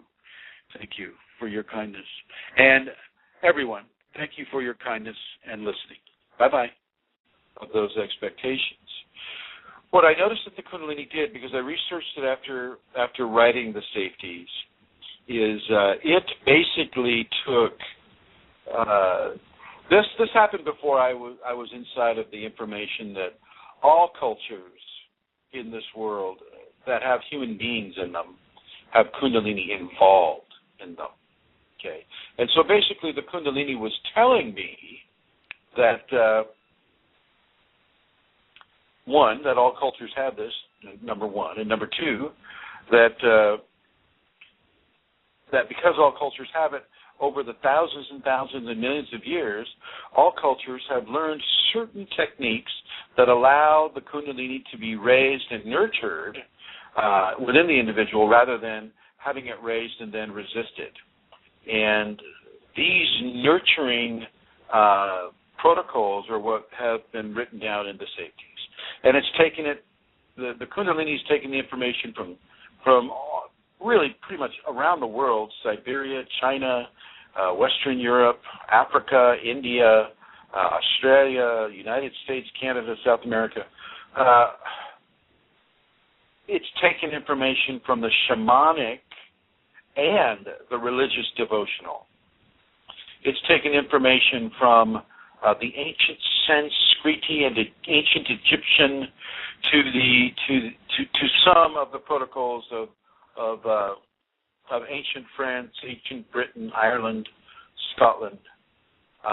It's taken specific techniques from those areas that allow us to flourish within the Kundalini instead of suffer so hard. Sometimes we must suffer. Absolutely. Sometimes we must suffer. I'm not saying that it's going to take away all suffering. I'm going to say that it's going to make things a lot, shall we say, more engaging, better, more interesting, less fearful. If I'm here to do anything, it's to take a lot of the fear out of the Kundalini.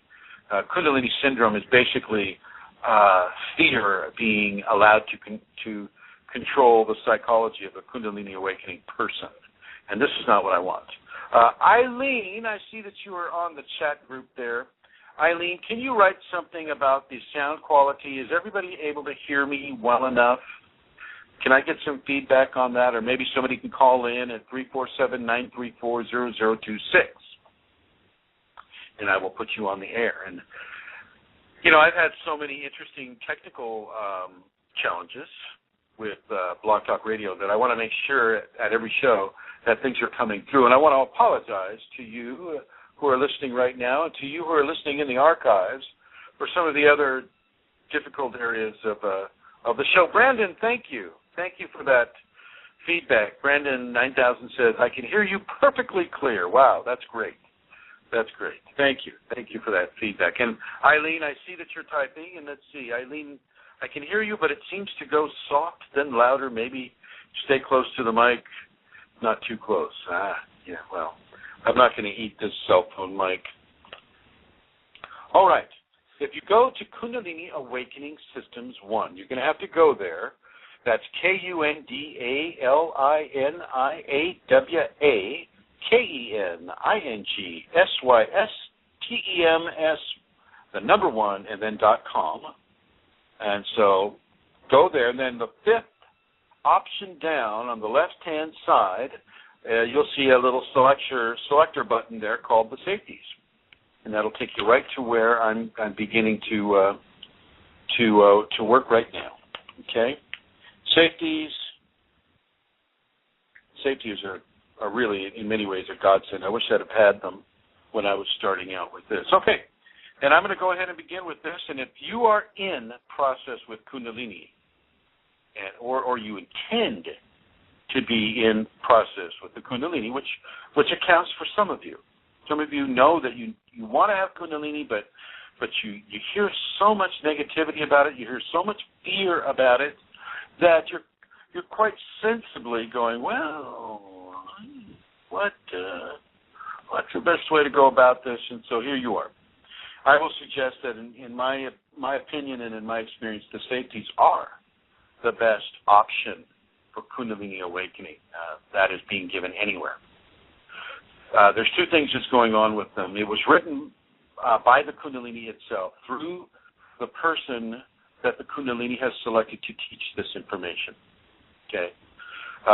Everything that I ask people to do within the Safeties, I have done myself as a practice. That has lasted for years. Okay? So this is something that I am fairly understanding of. Thank you, Pastor Jane. Thank you, and Brandon and Eileen. So if you're in the process with the Kundalini, or you intend to be, look through the Safeties and begin to practice these daily. Really, I don't want you to just read it. I want you to practice it. So I write in there, it says, please read them 3 times on 3 separate occasions so that you can begin to see and feel how they will help you find and understand the very qualities within yourself that you seek, and the qualities that you seek are the Kundalini.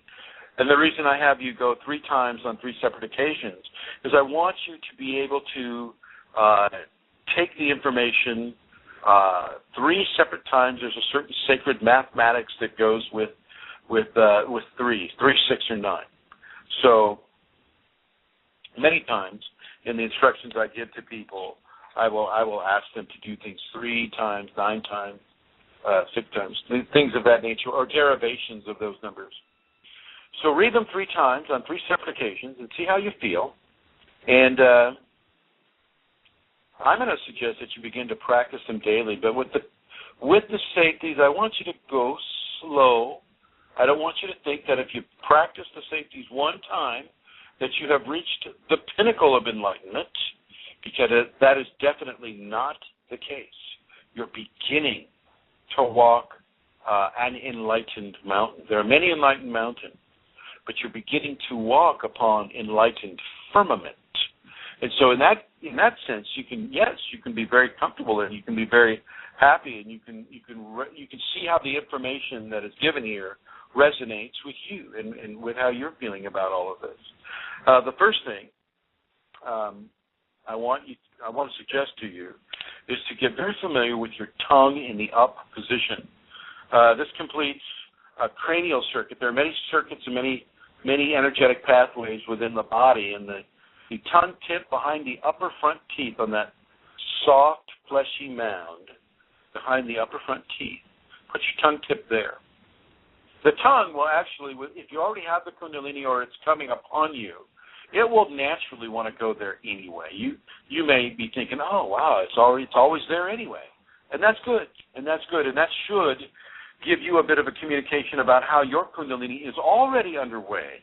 Things are already moving in that direction, and what you can do is really step out of your own way, surrender yourself to the Kundalini, practice these protocols twice a day, in the morning and in the evening, and really begin to observe the changes that begin to occur in your body and in your perceptual existence. Okay?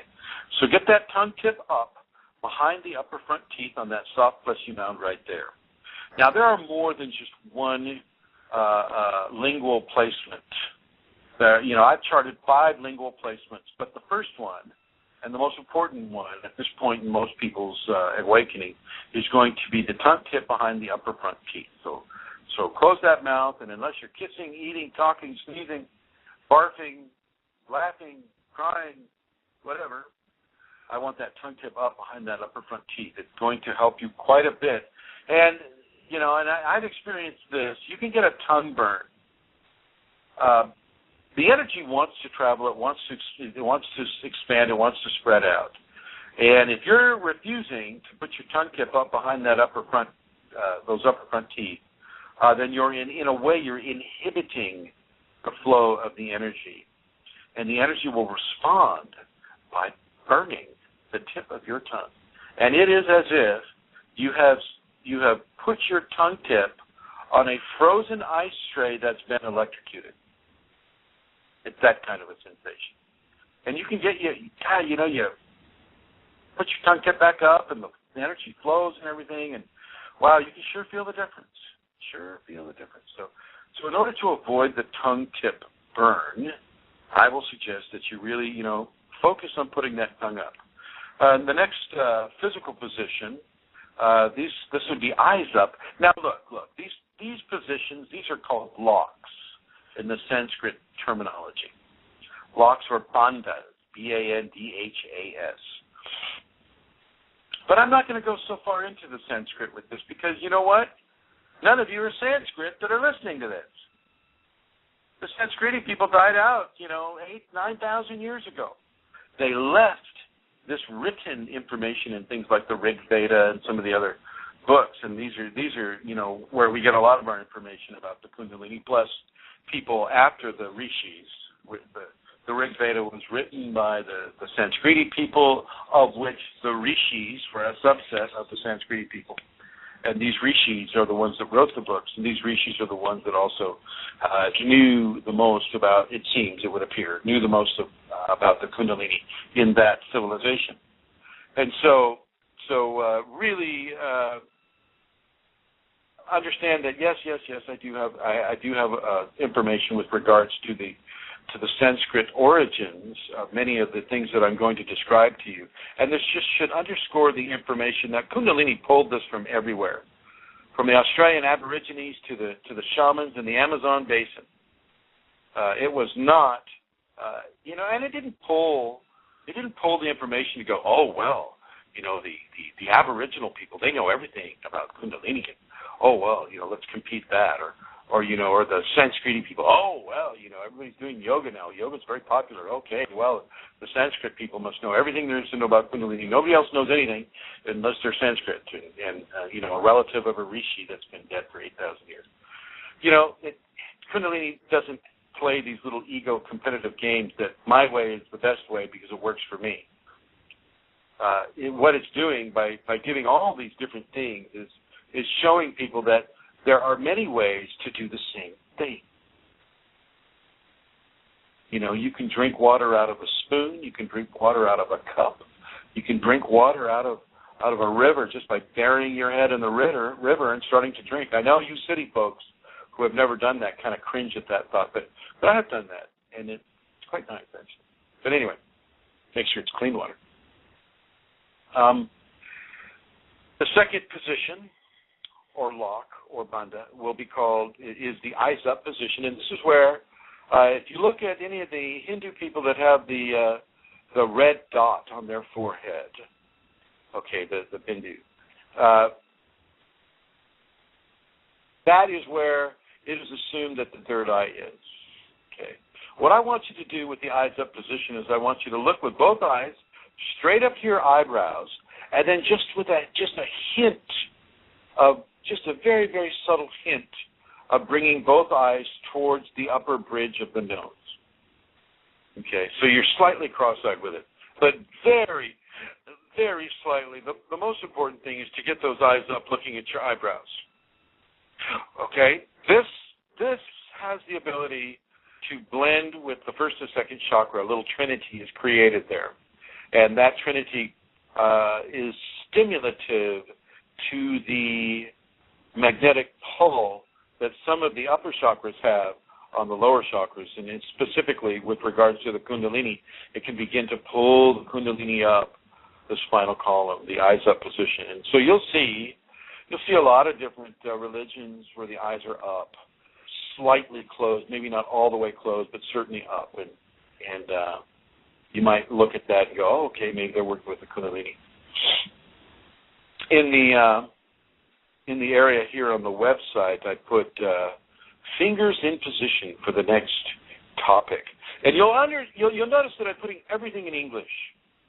I want everything in English. I want people to understand this. I'm not trying to go, oh, look at Chrism. He can say things in Sanskrit. Yee, wow, he must be really smart. I don't really care about, making this sound PhD-like or medically terminated or terminology. I want this to be plain and simple. And I would suggest that for any of you that are going to explain your journey, your Kundalini journey, that you keep it plain and simple, because it's already way too fantastic for most people to hear. Okay? And so you don't put the fire out with gasoline, right? So in the next lock, we go to fingers in position, and you can make it FIP if you want. This is the thumb tip and the fingertip of each hand pressed together with the tips, not the pad, but the tips, with the other finger spread out wide. This is called the Gyan Mudra. For those of you that are following some of the more Sanskrit, yoga-based, Hindu-based terminologies, this is called Gyan Mudra. And so those positions are what I have written down here on the website. I'm going to add a couple of other bandhas for you, and that I don't have written down here, just so that you can see how special the Blog Talk Radio show is. We'll compete the website then. The next one that I'm going to suggest for you is your chin to your chest. Now, I'm not talking about the skin of your chin to the skin of your chest. I'm not talking about that. I'm talking about if you're just looking straight ahead normally, you bring your head down about 1.5 to 2 inches. And that means your chin goes towards your chest about 2 inches from your normal neck position or chin position.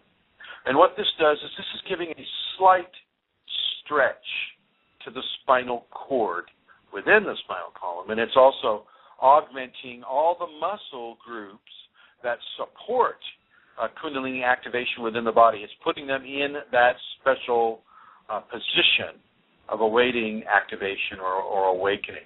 And let's be clear about this a little bit. So as we rest with our tongue up, our eyes up, and our fingers in the Gyan Mudra or in position, and what I just said, there are groups of muscles that collaborate harmoniously, synchronistically, with levels of Kundalini energy that are released up the spine. And so these muscles will begin to do things automatically upon your body, and it'll feel fairly weird to you because you won't recognize these muscle groups at all. And even if you knew of them, which most of you do not, even if you knew of them, you wouldn't know all of these muscle collaborations that are being developed by the Kundalini for your own specific awakening equation.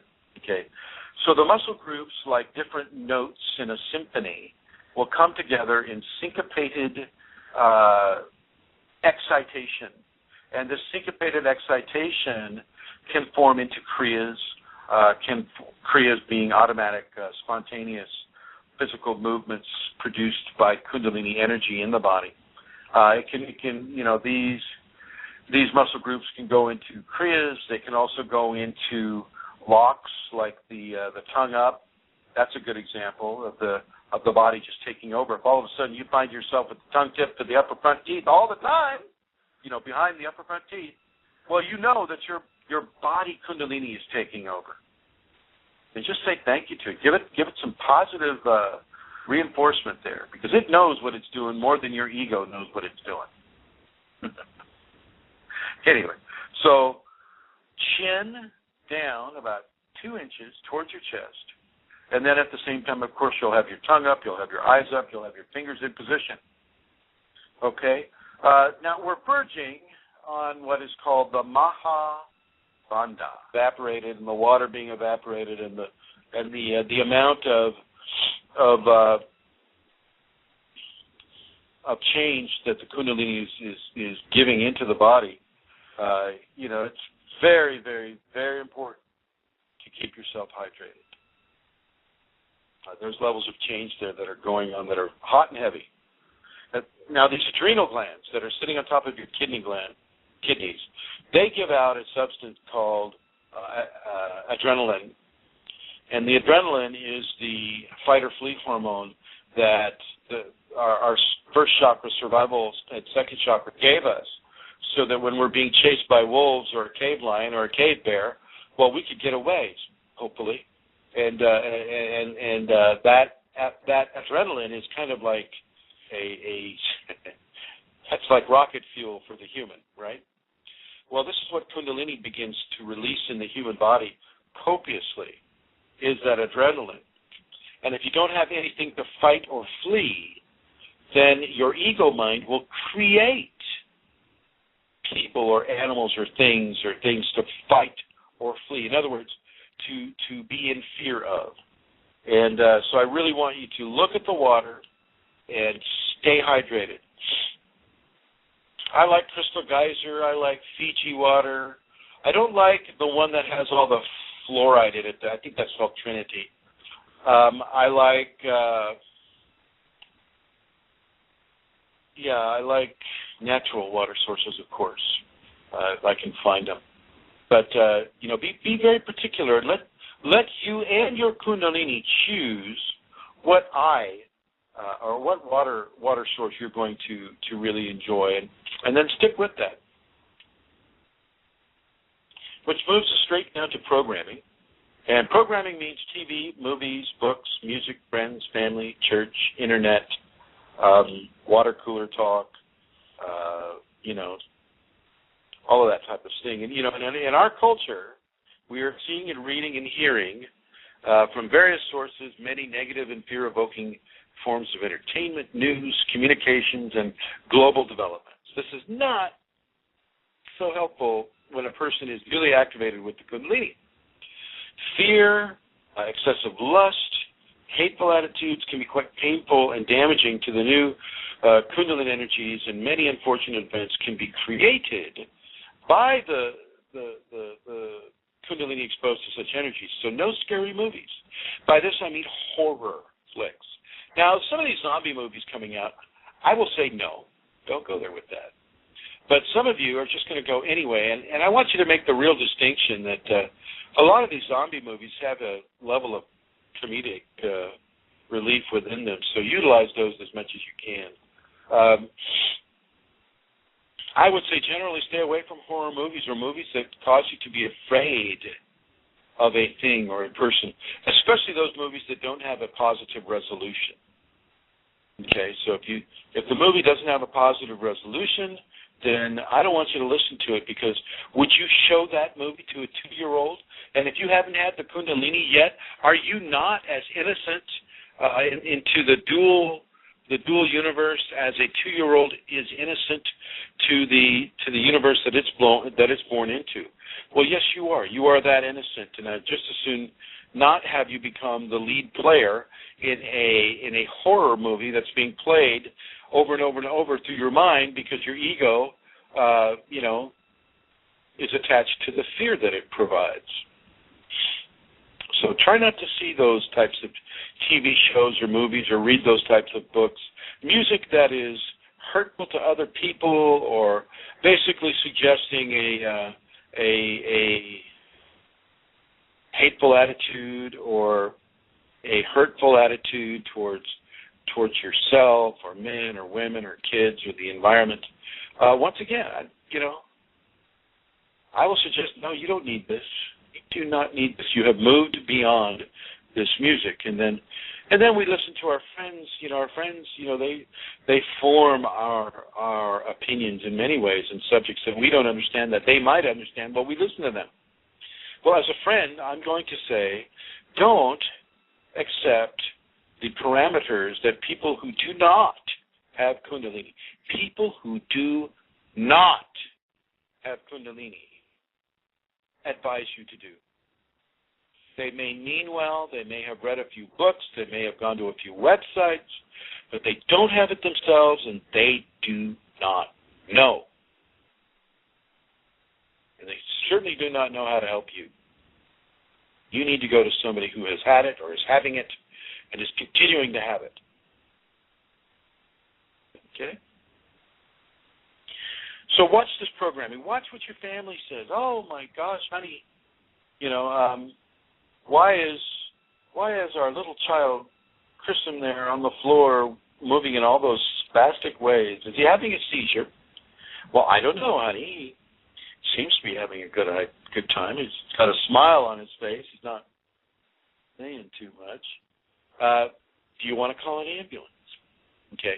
This is a fairly common experience that people will have when they're going through their Kundalini equation. Your family will not understand, and it will scare them, and for their love for you, and their wish to help you and to assist you, they will call 911, and they will come over with a padded ambulance and a nice, beautiful, crisp white straitjacket to put you in, and a very nice bleachy smelling padded room for you to rest in as they evaluate what kind of really strong tranquilizers they're going to pump into your veins. So you really need to, if your family can't have this, they can't understand this, then anything they tell you about this is not going to help you with Kundalini. And it may just possibly hurt you. So you don't listen to them and you don't tell them about it because they don't understand. And what they don't understand, they're going to have fear of. And then they will try to help you because of their fear. And so, they're wonderful, loving people, don't get me wrong, and they're not going out of their way to try to hurt you unless, of course, they are. So really, really, really don't share this with people in your family who you are sure will not understand. And this goes with your church.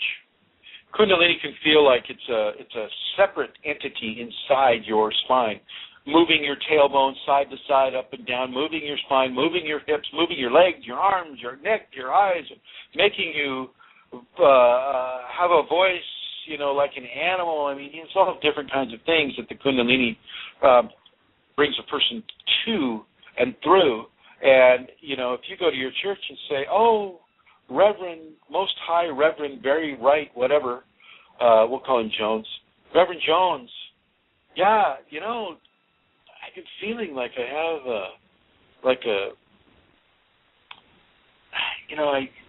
I feel like I have, in my back, there's this movement, and it feels like there's a serpent in my back, and Reverend Jones' eyes will get so wide, and they'll go, oh, my God, Satan is within you.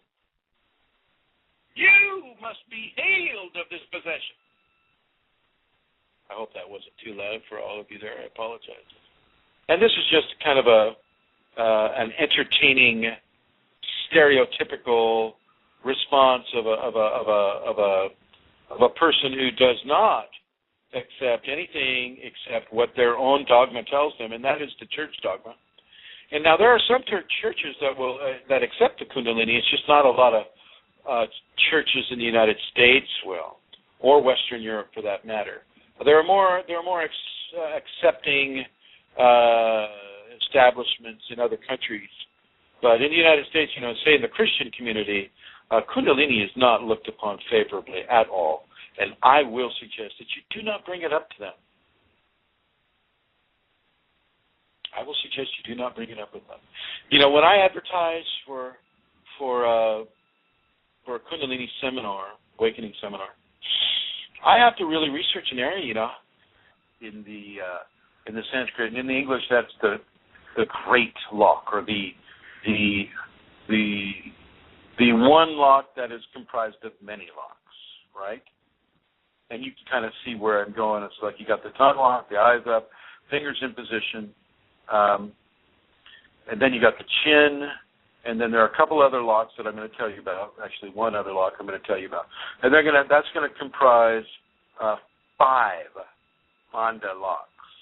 Okay, and these locks are going to contribute once again to the Kundalini flowing into your spine. Now, the Kundalini doesn't have any problem flowing anywhere in your body that it wants, but there are issues that are both karmic and both current within a human expression that needs to be refined in order for Kundalini not to amplify the wrong things.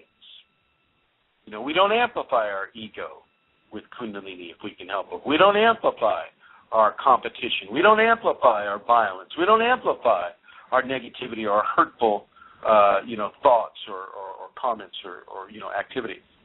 We only amplify with Kundalini the most positive, the most sacred, the most loving areas of the human equation. And the deal is, I'm not saying, ignore all your negativity. No. And, that's not going to happen anyway. Okay? I'm going to say, work with your negativity, turn that negativity into a positivity, and let's make this distinction when we're talking about darkness or negativity or things of that nature. When a seed is in the soil, it is dark. That darkness is not evil. That darkness is not lacking morals or ethics. That darkness is the darkness of the womb, and it is a pure, joyful loving existence and transformation that occurs inside that darkness. So let's not confuse negative ego expressions and fear with darkness, because it isn't. Darkness is beyond like light. Darkness is part of the divine equation here, part of that dual equation of one thing and then its polar opposite. That spectrum is what we're exploring here, and there are many, many, many little individual spectrums, like what I just described, within the human equation. And so these spectrums are going to get lit up by the Kundalini, and then one by one or group by group, you and your Kundalini will begin to balance the energies and the issues and the karma that are represented by these lit up areas. Okay? And this is what can begin to happen as you begin to go into the tongue up, the eyes up, the fingers in position, the chin to the chest, and the last one being to squeeze your sphincter. The Kundalini yoga people call it something else. I forget what. But they practice a lot of these bandhas as well. And for those of you that are asking, Chrism, do you recommend Kundalini yoga for the awakening of the Kundalini? And I say, no, I do not. I do not recommend that one yoga for that. I'll recommend any yoga for that. But I will recommend the safety protocols, what we're talking about now, first and foremost, out of all of them, because this is written by the Kundalini for the Kundalini in you and in the people that I was going to continuously meet in seminars, the general public. That would be you. Okay. The special sacred portion, and I have to say it's a very small portion or percentage of the general public who is ready to hear information about Kundalini. Okay. To even hear the word, to know the word. Okay, so eyes up, tongue up, fingers in position, chin to your chest, sphincters tightened, and then just breathe normally through your nose, and then tighten all your muscles, and then relax, and then tighten and relax, and then tighten and relax, and then try as best you can to add these locks into your meditation position, both when you're lying in bed at night and then if you're sitting in a chair, like I used to meditate quite a bit, sitting upright in a chair with my rear end scooted to the edge of the chair so that my spine did not necessarily need to conform to the curvature of the chair I was sitting in, but rather to the curvature that the Kundalini was implicating within my spine so that it could go natural. You'll find that you might have, if you're not used to meditating these ways, you might get a little sore at first. Believe me, it goes away quickly. Moving out of the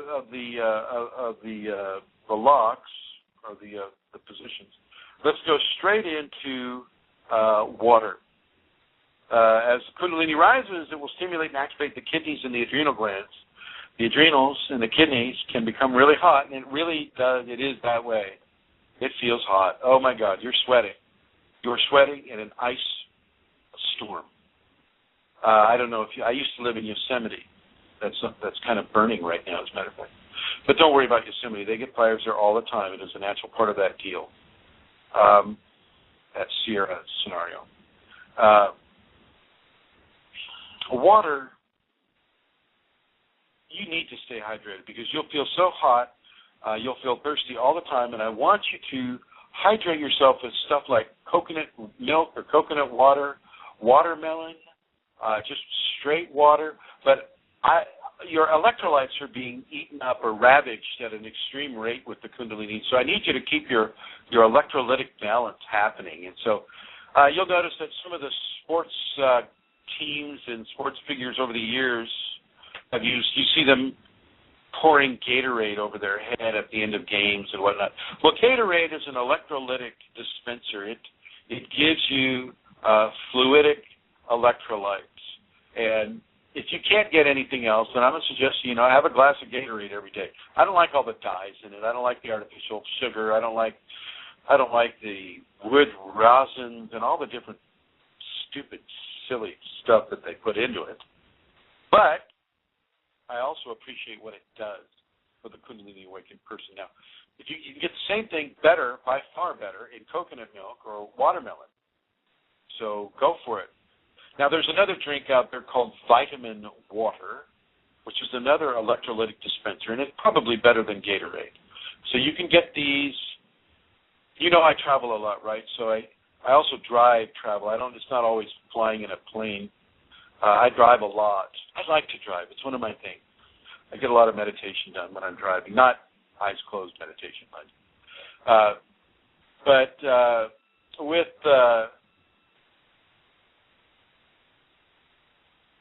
as I travel over the country, I stop at these gas stations or petrol stations or fuel stations, however people like to say that. And I notice you can get the vitamin water, you can get the Gatorade off the shelf in the United States at these dispensaries, these locations. I didn't see much of that in Britain, although I'm sure in the UK they have electrolytic fluids that can help you, probably really expensive. I noticed everything is really expensive in Britain. Everything. I didn't notice too much of that in Ireland.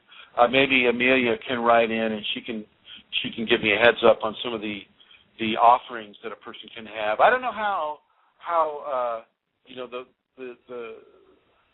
the food is dispensed in the European Union now. I just know that they have an organized thing with it, and if you look for electrolytes in the country that you're in, you should be able to find something that will help you. And the reason why you want these electrolytes is because they help the dissemination of the Kundalini in your body, and they can help defray the heat. They can help turn that heat down a little bit. It can be quite surprising and quite irritating at times, and sometimes you'll get a heat rash from it, which will last 2 or 3 days, and then it'll go away on its own. Don't worry about it. Your body, because of the electrolytes being Blog Talk Radio. Hello, everyone. This is Chrism, and I'd like to welcome you to a conversation about your Kundalini awakening experience. In this conversation, you may have heard reference to the Safeties in some of the previous conversations that we've had, and today I would like to talk with you about the Safeties and maybe have a conversation about that with you. If there are those of you that have questions about your Kundalini awakening experience, please feel free to call in at United States area code 347-934-0026. So that's 347-934-0026. I'd like to welcome everybody in the chat room, from Fashti and Eileen and Amelia and all the guests and Brandon. Hello, everyone, and welcome to this broadcast of your Kundalini awakening experience, or at least a subject related to it. First, I would like to say thank you to Amelia Santara and her family in the country of Ireland and the kingdom of Kerry within that country. I'd like to thank you, Amelia, for supporting this show and supporting the information being given into the population. So thank you very much to you, to your husband, and to your children, and everybody connected with Santara. So thank you. I would like to thank Glenn Ola for the design of the website that hopefully a few of you will be accessing during this conversation. The website is KundaliniAwakeningSystems1.com, and that's the number 1, so it's not spelled out. It's KundaliniAwakeningSystems1.com, and we'll be looking at the Safeties chapter there, and then going through the Safeties one by one. I would like to thank Eileen Laurel, who is with us today. Hello, Eileen. And hello, Tim Ashworth. I see you. Nice to see you here. Eileen, has really given a lot to this program. It continues to give to this program. So thank you, Eileen. Thank you for doing everything that you do and have done. Let's see. I would like to thank my family, who are going through a rough time right now with the passing of a patriarch, and it's a very difficult time in a person's family, and so my love and my grace reaches out to my own family members, that they may be given sustenance during this difficult time in their life experience. And hello back to you, Brandon 9000. Nice to see you here. There are other places where you can access this information. One is YouTube. If you go to YouTube and you just go Chrism, Kundalini, and then all the videos will come up on the right-hand side, and you can kind of pick and choose what video you wish to view. Another area would be in the Yahoo groups, Kundalini Awakening Systems 1 at yahoogroups.com, and then on Facebook, Kundalini Awakening System 2 on Facebook groups, and then also Kundalini Awakening ! That's another group. That's actually the largest group in the Facebook network. And then we have smaller, more personal groups about specific subjects within the Kundalini, and one of those is a Kundalini Ashram. That is also on Facebook. And then we have Kundalini Healing on Facebook. And when I'm giving Shaktipat during the solstices, we also have a Chrism Shaktipat group there. And then, we do the Shaktipat from that aspect. So there are a few other places there where you can reach this information. Kundalini Matters is another website. So you just go Kundalini Matters, punch that into the Google search engine, and that'll bring you up to Amelia Centara's website, full of really excellent information, as well as Eileen's website, which is called Kundalini Living. And if you push that into your search engine, Kundalini Living, and you might put eLaurel55 at yahoo.com just to make sure that it's, because Kundalini Living, anybody that's alive and has Kundalini, well, they might write on that. So go ahead and check out her website as well. It's excellent. Let us begin with our study of the Safeties. The Safeties are a group of protocols that I asked my Kundalini to bring into existence simply because I gave Shaktipat to a person that I didn't feel was really able to handle it at the time, and I could see the effect that it had on him and on his family and on his livelihood and in his attitudes about life. And now this was a gentleman who was going to 30 Kundalini type seminars a year. This man was on fire. He was going to light it up no matter what. But he wasn't going to do any of the inner work. He just wanted to awaken the Kundalini, and I guess he figured that that would solve all his problems. Well, it didn't. It basically amplified a lot of them because he wasn't willing to actively approach the solution to his issues. However, that's basically on him. Those are things that he can deal with. My perspective of this was, since I gave the Shaktipat and I gave the spark and all of this stuff, I wanted a greater level of not so much control, but I wanted to be able to take it back if it was harming the person, or if it was going to push that person into such a huge traumatic life event that maybe a little taste is better than a big taste all at the same time. If a person gets a little taste and they like that flavor, well, they can pursue it themselves. They can do the practices. They can do the work. They can change the attitude. They can make the behavior modifications. They can begin to really participate in their own transformation vis-a-vis the Kundalini. And so I went into a meditation, and I didn't want to give any more Shaktipaths. I was doing seminars at the time, back in 2005 and 6. And I asked for a set of protocols that could be given that would allow people to explore the Kundalini within a better environment than just throwing energy at them. Okay? And this is where the safety protocols came up. Now, I didn't have the knowledge that certainly not the breadth of knowledge that the actual Kundalini consciousness itself has. I mean, it shares certain things with me because 2/3 of what I am is Kundalini, and 1/3, me, the person you're hearing right now, is the recipient of the Kundalini. And so there are a lot of things that are shared, but not all things are shared, because not all things are able to be digested in a 5-sense physical world refinement classroom.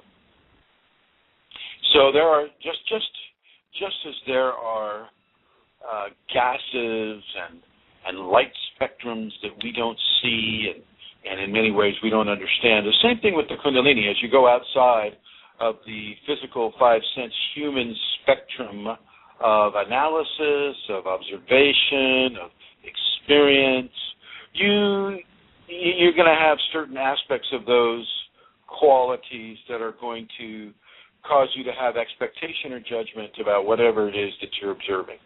Okay, and with Kundalini, it's going to, you'll be kind of forced to step right outside